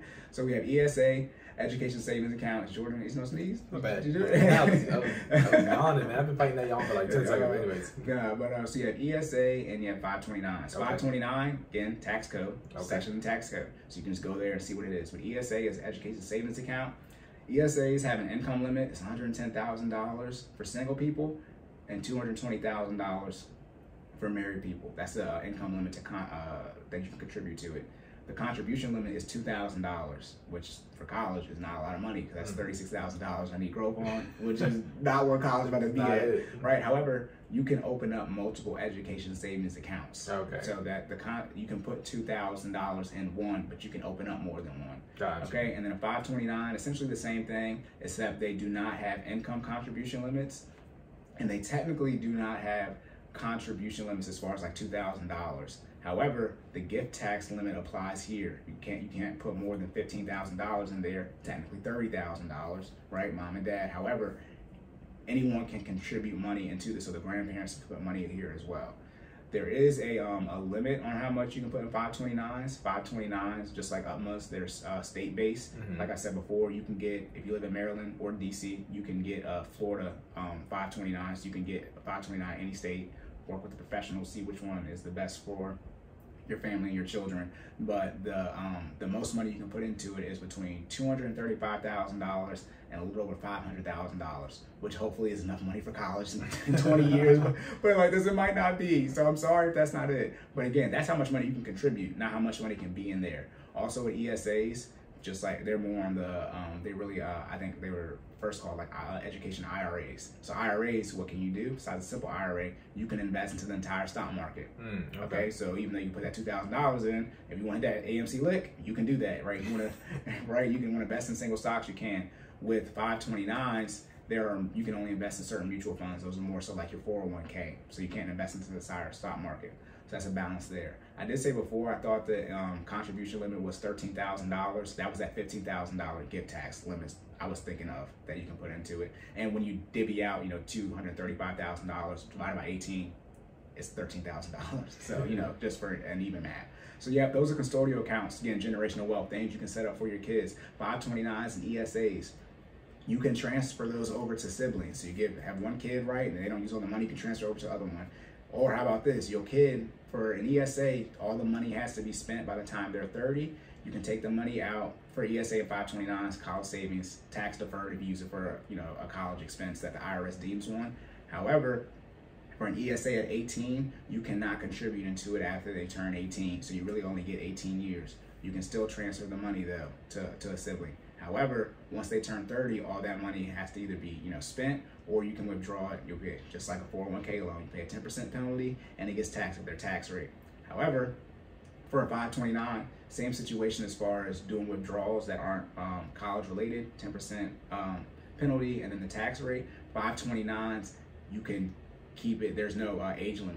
You want to go back to school at 40, you got 529, you can use that money. Okay. Now remember, you can transfer this from, you know, sibling, right, grandchild, no, daughter, things of that nature. So you could have a 529 as an adult from your parent, and that compound interest is growing and growing. Then when you have kids, you can transfer it to them. So that's that compound interest I was talking about, where how do I, Corey, you said I can get 20 years worth of compound interest on an 18-year-old. No, you can get like 30, 40, because if you have, no, excuse me, it's like 60. If you let's say 48. You have your first kid at 30, right? And your parents opened up a 529 for you when you were born. So you got 30 years of that growth. Then when your child is born, when you have them at 30, right, you transfer to them, and they use 18, that's 48 years. Your child got 48 years of growth being 18 years old. That's generational wealth. That's why I talk about the tone. That's why I talk about I don't care and y'all be sounding dumb. That's why I say you can't go on vacation, because the money is there, but you are electing to neglect to put the work in and make the sacrifices. And that's why I'm telling you, y'all better hope I either die or I'm wrong. Because I'm telling you, if y'all be posting these, I'm telling you, do not say that you are a millennial and your child got student loan debt. I'm posting the pandemic photo. Y'all pissing me off. Hey. With black people especially.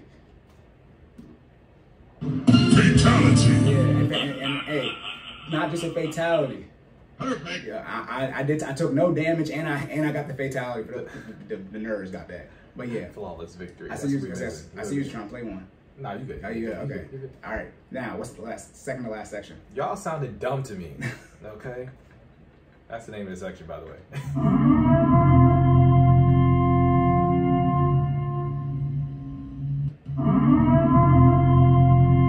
All right. I said this before. I just want to play that because, you know, Purge is here.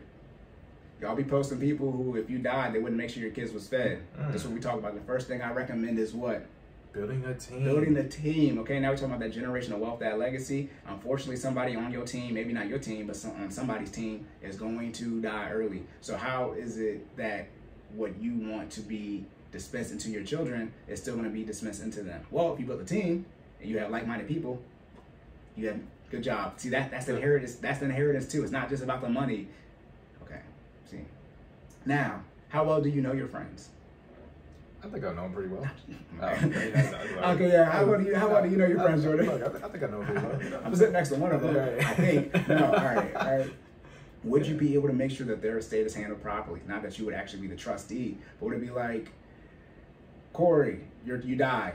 You definitely know your father don't want you to have no debt. This is not an opinion. Facts, all facts. First off, again, back to generational wealth. I got the internet timestamp, so kids, grandkids, after look. I'm gonna just pull up the podcast and play it for them. No debt. You ain't gotta worry about that. But are you around, right? You're the sum of the 5 closest people you're around. So some of you be saying you're not trash, but everyone in your group chat is trash. So you trash. That's how association works. Right, yeah. See, this is why you'll be saying, I'm not trash. The lies! There you go. There's the lies. You're trash. You're trash because all your friends are trash, okay? So that's why you might need to cut some people off, right? But again, like I said, unfortunately, prepare for the worst case scenario. Unfortunately, someone you know, they are not going to raise their child up to 18 years old.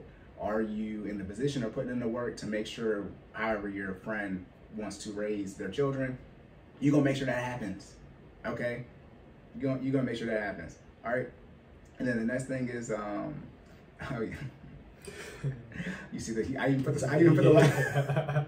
I'm crazy. I put a laughing face in here. A lot of y'all be asking questions that aren't new. This goes back to me saying I'm giving you information your grandparents should have gave you.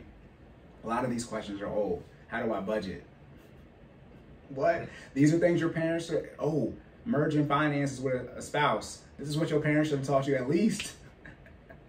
I got it on here. There we go. How to combine finances with your spouse. What did your parents teach you about finances? Nothing. Welcome to Cordan Full Effect. You're dealing with me now. Okay? A lot of y'all be asking real old questions, and that's why I just be like, just budget and get up out my face and buy SPLG, since you're saying you're struggling, it's $50, $60, and you go get that 100% return. Leave me alone. And drink water while you do it. Oh yeah, drink water. And exercise 30 minutes a day. Yeah, 100% returns over 5 years, right? Ooh, excuse me. Okay, and then on top, I said this, I'm gonna say it again. A lot of you are your parents adjusted for this generation. Okay, the apple don't fall far from the tree. That's why they say that. So when you start running these inflation numbers and you start realizing, see that y'all not gonna realize you're your parents or your grandparents until you have children and realize your children are in the same position you were in. Y'all sounding dumb to me. But again, we're gonna have to wait till that comes to fruition. That is what it is. And back to y'all. Oh, here we go. Black people. A lot of the older generation always talk about how they wish they knew X, Y, and Z when they were younger. Well, you are the younger, right? I mean, unless you went in high school, right? You are the younger. But a lot of people, remember talking about kicking the sacrifices down the road. Like the longer you wait to make the sacrifices, the harder it's going to get. You still have to make these sacrifices regardless of how old you are. So if your parents in their 50s and 60s and they don't got no retirement and they got all this debt, they still got to pay off all the debt.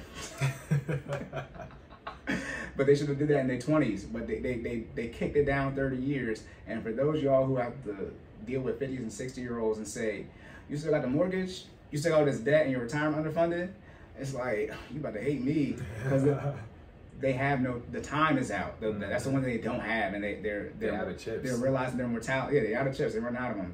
They're halfway out. They're realizing their mortality, and they really, again, the RMD, required minimum distribution age, they got less than 20 years or so, and that catch-up contribution is nothing because they can't afford to put $26,000 away pre-tax, over $2,000 a month. They can't afford to do another $7,000 as far as an IRA. They can't afford that because they got likely higher medical expenses now, and on top of that, they probably didn't fumble the ultra bag, and instead of that 80s or 90s mortgage payment, they went and refinanced. They got a 2020 mortgage payment on the same house. I'm like, $800, $900, right? And then they refinanced and they got a $2,000 payment. Okay, so when you hear that, people be lying. They don't. If they could go back in time, they wouldn't do it. That's why they at where they're at. And even now, when they're faced with the ability to make the sacrifices, because even if you're 50 and your retirement's underfunded and you got all this debt and stuff, you can still make it. But again, the sacrifices ripping the Band-Aid off, then throwing alcohol on. It's just bad. Really real. Okay, and what's that? That's that mindset. Okay, they don't want to change the mindset. Okay, and then on top of that, we're talking about kids and the family right now, right? A lot of you want to make money. I told you this, Jordan. That's cool if you want to make money, but you really need to figure out how many soccer games you want to miss, because you can't be at all the events, especially when you start a business. You're gonna have to make sacrifices somewhere. So essentially, the more soccer games you want to attend, or basketball, baseball, whatever, right, the less money you're essentially gonna have. That's how you can't work. I mean, now you got FaceTime. You can be. Remember how Lala did to Carmelo? Yeah. He was at work. He did that generational wealth, so I guess you could do it that way, but that was bad. But yeah, I mean, you got FaceTime now. But if you want to, and that's okay too, by the way, right? Wealth is health, right? Excuse me, health is wealth. But also, what lifestyle do you want to live? If you want to be at all your kids' games, then that's fine. Go to all your kids' games. But you have to accept that that's going to put you in a less advantageous situation to make as much money as possible, but not that you're not going to retire a millionaire, that you're going to have all this debt and live paycheck to paycheck. That's not what I'm saying. It's for those of you who really want to start that business and you're trying to have, tens of millions of dollars a year that you're making, you cannot go to the soccer games. There's not enough time in the day. I wish there was, because I love soccer games, but it's not. Sorry. Okay, yeah, sorry. Okay, and like I said before, the goal is to make sure everyone after you has as much money as possible. Okay, so let's say you don't. Oh my goodness. Back to the sacrifices. This is the theme. I'm not name the sacrifices, but I can't. I already got the title. Anyways, let's say you don't make enough sacrifices and you end up with $1 million less in your retirement. Okay, that's $1 million out of your kids' hands from a generational wealth standpoint. So now, what do your kids have to do? They have to go get that $1 million back. Okay, but they don't just get the $1 million back. They have to get the compound interest on the $1 million back. Oh, wait. Taxes. Oh, wait. Inflation. How? Sounds something your grandkids gonna have to do. Okay. Now, see, we're almost done now. Oh, you can scroll down a little bit. Yeah, we're almost there. Okay, because now we're talking about relationships, right, and children. And then also picking your spouse. Okay, Lord, please do not let this freaking time storage go out. All right, I said I was going to save the 300K example for generational wealth, and here we are. It's the last thing I'm going to do. We got the closer and we done. So, a lot of we good. We don't got. Sweet. We don't use a gig. That's great. What do you think? I hope it's updated. I hope it's updated. Listen, I think it is. It was Oh, at my 2 goodness. before. So. Okay, so I'm gonna spend $300,000 gross income, pre-tax, right? Gross. Married, okay? For those of you talking about, you know, I'm trying to get somebody who make a certain amount of money, reference to cancel this episode. Does your man have to pay an entire mortgage? Your man? I don't know, but your husband? We gotta sit down and have a budget meeting. Okay, 300K, right? How much is 300K gross? Well, what's the first thing you have to do if you're making 300K or any type of money? Pay taxes? Yes, pay tax. But before that, that's a tax. Remember, you have pre-tax deductions. Okay. What's the biggest one I talk about? Tithes? Not tithes. Okay. Investments. 15%. Gotcha. 15% of 300,000 is what? Let me do it this way. 15 times 3 is what, Jordan? No. You said 15% of 300,000, right? Yes. So the way I would do that is 10% of 300,000 is 30,000, Okay. right? And then half of that is 15. Okay. So then 30 plus 15 is 45. Okay, that's right. What Okay. I do 3 times 15, which is 45. Gotcha. Okay. Anyways, sorry, math my is brain all works different. weird. Hey. The number was right though. Yeah, the number was right. No, hey, show your work. $45,000 gone. Now we're at $255,000, and all we did. Remember, are we going to under our retirement? Right. Or are we going to make sure it's properly funded? Mm. That's what I thought. Okay, now wait a minute, Corey. You said that this has to be the total amount is pre-tax dollars of $45,000. You also said that you can only invest $19,500 pre-tax. So I can't put. So easy math. Let's say 20K, right? So we put 20K away pre-tax. Then we got another $25,000 that we have to invest, right? And that's roughly, what is that? That's $2,000 a month, right? At 25. Okay, boom. So there's that. Now we got to kick that out of our budget when we get to that monthly budget. Okay. Okay. Now more pre-tax deductions. Insurance roughly it's more than this, but it's a stack. It's roughly a stack. So let's just say that's 10,000, right? So now we're at, let's just say 20,000, right? 280, right? For the pre-tax dollars for your 401k. Another 10K, we're at 270. Wait, you said it's a stack, right? How we get 10,000? I'm just for easy math. Easy math. Okay. I'm bad.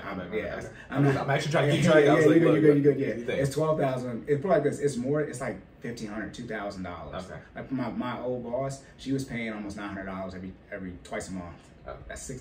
And she, you know, Yeah. If you have kids, I mean, you can look at your family plan.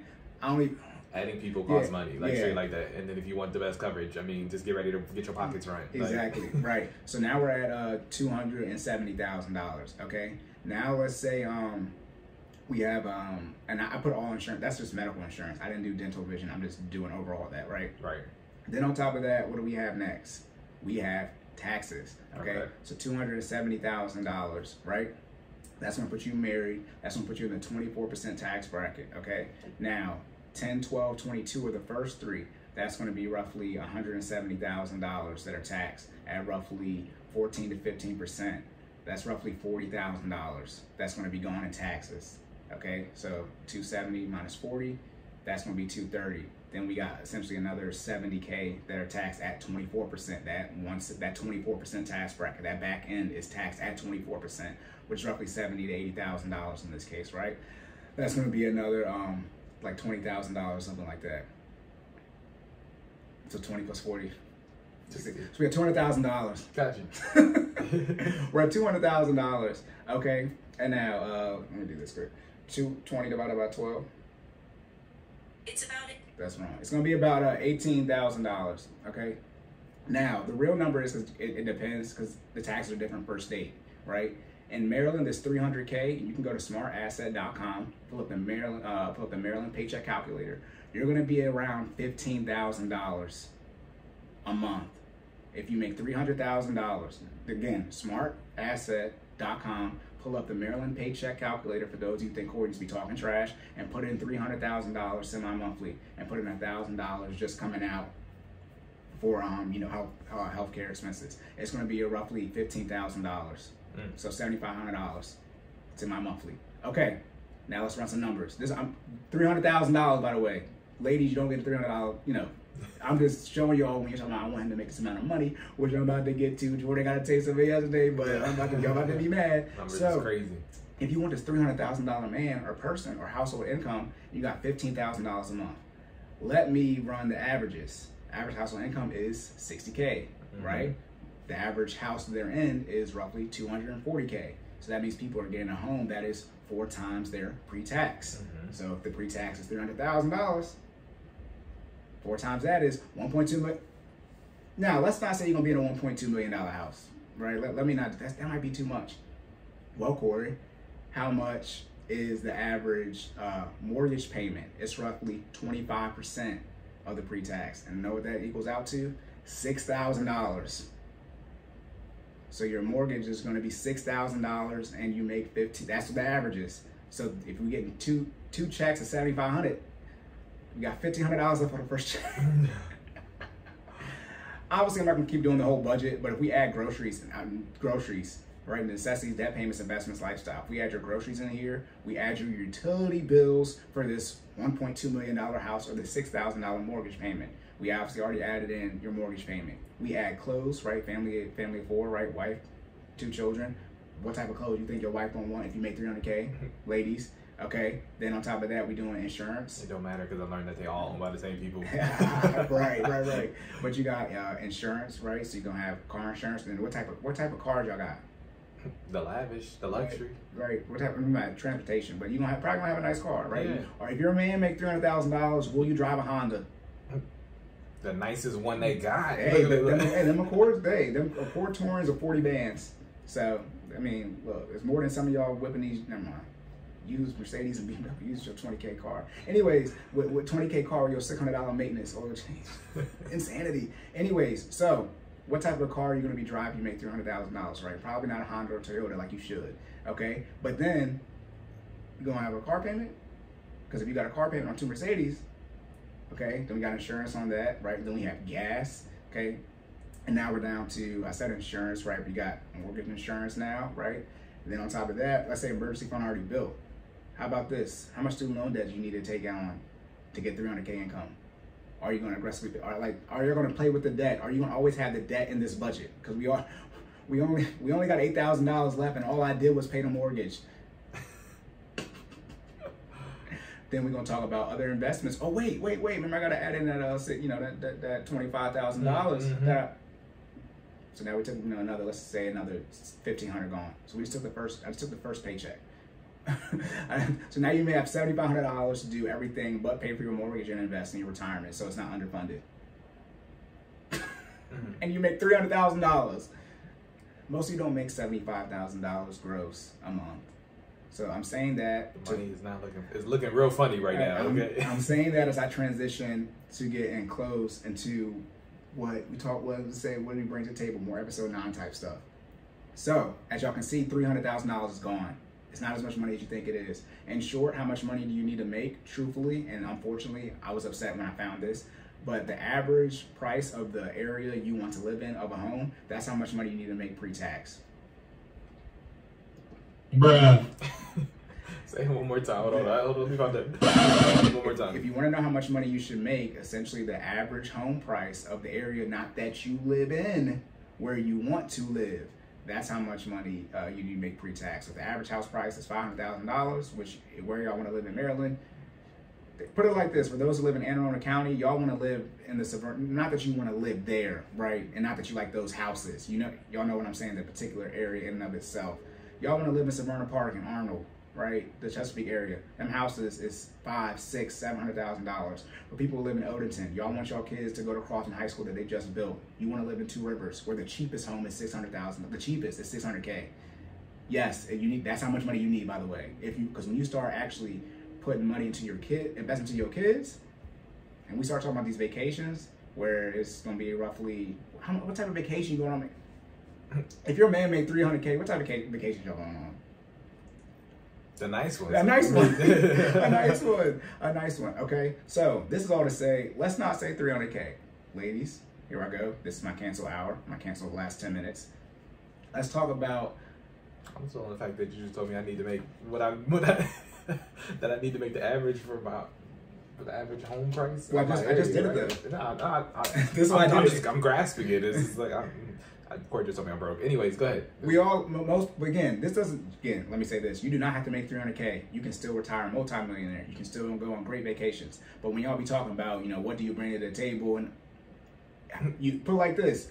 You're not, the 300K man does not exist. I'm about to drop down to 100K and he's not going to exist either. But I'm just saying that when you're talking about when I was talking about why you have to make the sacrifices, because if you had $300,000, it would not enough money. It's not enough money. That is for those of you who are like, why did he do that? That's why I'm saying back to the sacrifices. Back when I screamed at y'all for the first 13 episodes and every episode after this and this one, is because even if you had $300,000 in gross income, if I sat down with you for free and actually stress tested your budget and talked about reverse engineering your debt, you would not have enough money. And by the way, that's if you live adjusted, dollar ratio. I'm talking about cost of living. If you're talking about, this is not $300,000 is not it for Maryland. That's about, like I said, about halfway. You good if you where you live where Jordan's at, but you like I say, down where I'm at, Overton, Anne Arundel County, Howard County, PG, you need $500,000. They give me shit all the time. I basically live in Delaware. That's what I'm trying to, because the pricing is so different. That's what I'm saying. The price is so different. But yeah, so let me transition to, well, what if I just want 100K black man, Corey? Well, let's do the numbers. Oh, y'all gonna love this. Let's do the numbers real quick, and then see. I just said that 300K. Look at my setups, right? But now I'm about to take a third of this income, and y'all still about to be like, what? Okay, ladies, there are 4 million black people in America. Okay, half of them are men, so that's 20 million. Okay, I should be right there, right? Okay, 10% of men make $100,000. Okay, so 10% of 20 million is 2 million. So there are 2 million black men who make $100,000 in the United States. Wait, how many of them are married, Corey? Half of them are married, roughly. Okay. So that means there are 1 million. These are 3 parameters, 4 technically. Black, male, single, 100K. There's 1 million men. If we evenly distribute them into every state in the United States, you know how many men there are? 20,000. 1 million divided by 50 is 20. I know, I didn't even know it was 20,000. I had to keep doing it. It's 50 times 20,000 times 10 is 200,000 times 5 is 1 million. I said, Jesus Christ. Yeah. Now that's if it was evenly distributed. Okay, so that's not. Okay, yeah, I got to that. I pulled the stats. I'm looking at it. It's not. So, yeah. So now that's just black, ladies. That's black, male, single, and 6 figures, evenly distributed. You're looking for 20,000 men. 20,000. If it was evenly distributed, that's why I always say. That's why one of our questions are, what's the income you got to make to be not considered a broke dude? To stop asking for 6 figures. It's not there. Then I'm gonna put the 5th one on. Shout out to everybody under 6 feet. Ladies, if you want a man who is black, male, single, makes 6 figures and is 6 feet, 15% of men in the United States are 6 feet plus. So 15% of $20,000 is $20,000. 15% of $20,000 is $3,000. But 15% of 20,000 is 3,000. So if you want black, male, single, 6 figures, 6 feet, evenly distributed in all 50 states, that's 3,000 men. 3,000. How many went to college with 3,000 black men that were 6 feet? How many went to college with 3,000 black men? Right? So that and it's okay if they don't make 6 figures. Again, you can still have the multi-million-dollar, but y'all want that lifestyle. No. Y'all be talking about, I've heard black women say this, I make more money, than my grandmother. Okay. Do you know how much money a stay-at-home mom makes? That's, if a stay-at-home mom, if she had a salary in our current society. Jordan, what is it? You want me to tell them? Yeah. The actual answer? Yeah. $180K. $180,000. That's what a stay-at-home mom is equated to in our current society. Most of you women do not make $180K. So that's essentially what so when you disrespect your grandmother saying, I'm doing better. No, you're not. I know y'all don't make $180K. I know that for a fact. Not gross, not net, not Maggie, not from The Simpsons, not nothing. Okay? So again, y'all, it's not as much money as you think it is. And what y'all are doing, you're electing to neglect to invest. So what's going to happen is when you hit retirement age, y'all going to have your retirement underfunded, and you can't use that lifestyle on those Instagram posts and them likes to buy stuff. Okay? So, yeah, I guess I didn't update. Oh, no. But, yeah, we get this whole thing happen, right? I don't know. We'll rush it again. Yeah, but we're almost done. This is the last one. All right. So, that would be 20,000. Now, what I'm going to do real quick is actually give you some better numbers. The most black people are in Texas, 3.5 million. Okay, so that'd be roughly 1.7 million men there. I'm gonna say 7 minutes. 7 minutes? Okay, bet. Okay, it's roughly 1.7 million black men there. So essentially the state with the most amount of black people is Texas, and the 6 figures black male single, that's 85,000 men. Okay, and then if you add 6 feet to that, it's roughly 20,000-ish. So best case scenario, you're looking for 85,000 men.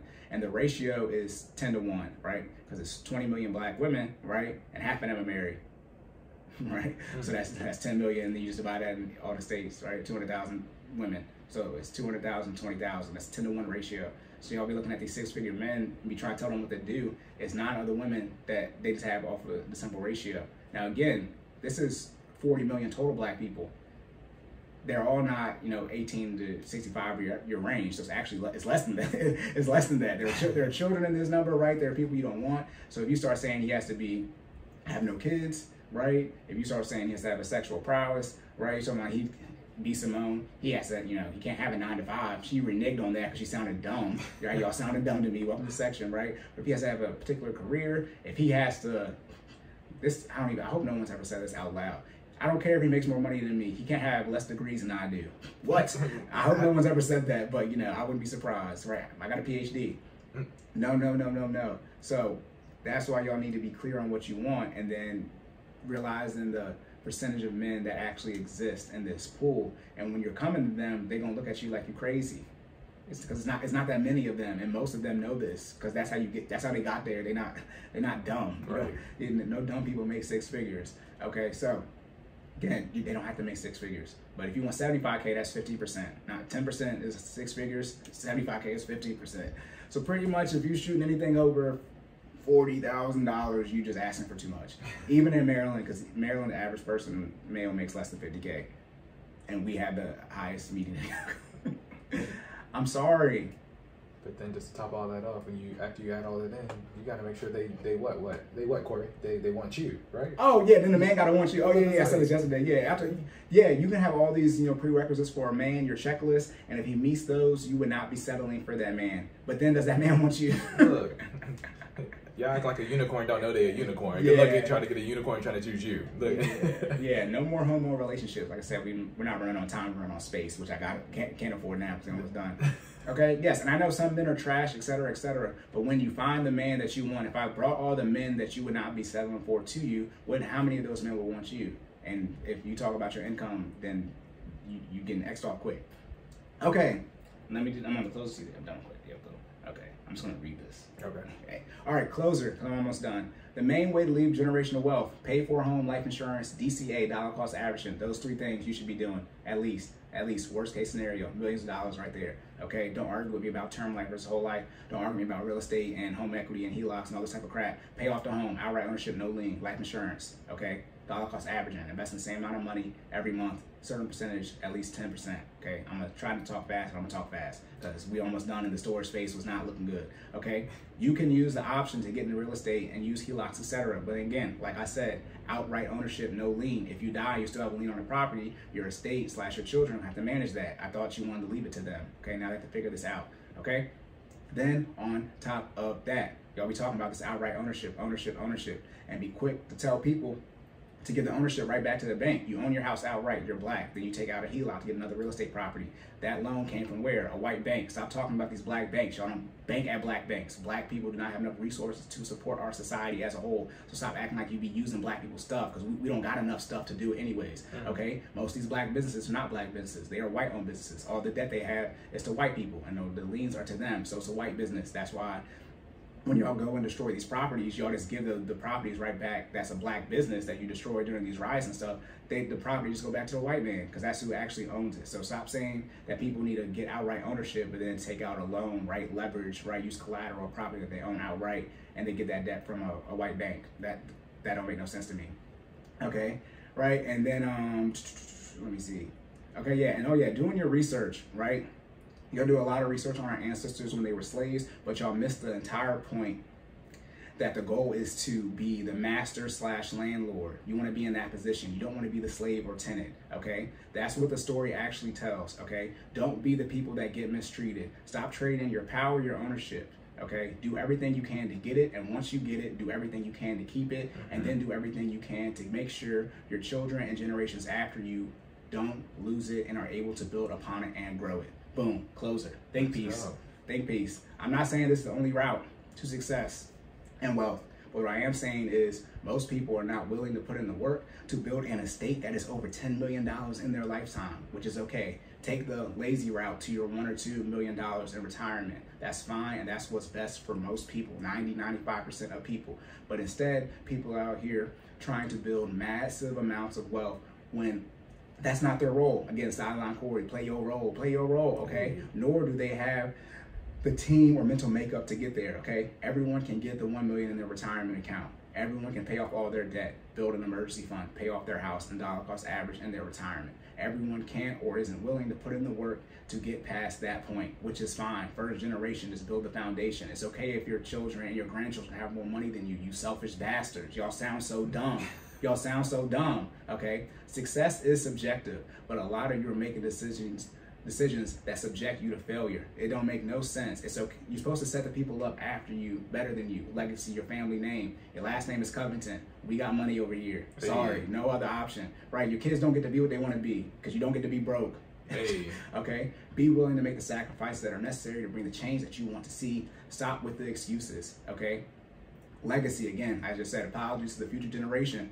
Right? But due to your last name, insert your last name here, being a Stallings, a Covington, we have a certain legacy, and this is that me and Jordan are doing all this stuff. Grandkids, we're not playing with y'all. Okay, we could be doing other stuff right now. The standard is excellence. Okay? Excellence, yeah. Okay, the greatness is expected. It's the floor, not even the average. It's the floor. Greatness is the floor. Okay, again, floor, basement, foundation. The foundation is greatness. Okay, you're only as strong as your foundation, and greatness is the expected foundation. Again, legacy, last name. Greatness is what we do. Celebrate, but always celebrate like you've been there before, and never celebrate like you didn't expect the success and greatness to happen.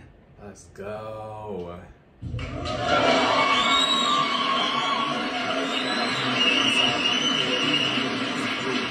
Bars on deck. See, I caught down the TDL. Okay, I'm getting nervous though. All right, that's it, y'all. Generational wealth. Okay, I'm about to wrap it up real quick. You got something to say? I was gonna say, where can people find you at? Yeah, sideline_Corey. Okay. Okay, Jordan. Yep. Yeah, you can find me at Stop Stalling J, STOPSTALLING JAY on IG. Hey, we're not trying to have this. We just want to make sure this joint saves, y'all. Cordan in full effect, YouTube, everything will be in the show notes. Okay, appreciate y'all for this. Generational wealth. Again, next week we'll be recording 2 episodes in one day. There'll be an hour each, 25 minutes of fitness, 25 minutes of finance. We'll be answering y'all questions. We're gonna try to keep it to an hour like y'all asked. Yes. I put in that work for that investment, that generational wealth. Don't play with me, don't play with me, don't play with me. I said everything. Now when I do tangents and stuff, I'm gonna keep punching y'all in the face, counter punches, make sacrifices. I just went crazy on that closer and think piece. I told y'all my pen game is crazy. Scroll back. The bars on deck. He snapped in 7 minutes or less. I snapped in 7 minutes or less. The lies. The lies, when y'all be talking about, I don't know what I be talking about. Come see me in person. One day we're gonna have enough subscribers where I can do this stuff live, and I'm telling you, it's gonna be crazy. All right? Trash talk. You good? I'm good. All right. Let's do it. This one was fun. Yeah, it was. That was fun. It was all right, y'all. So remember to save more and say less. And keep making ready your best. And we will catch y'all in the next one. Let's go.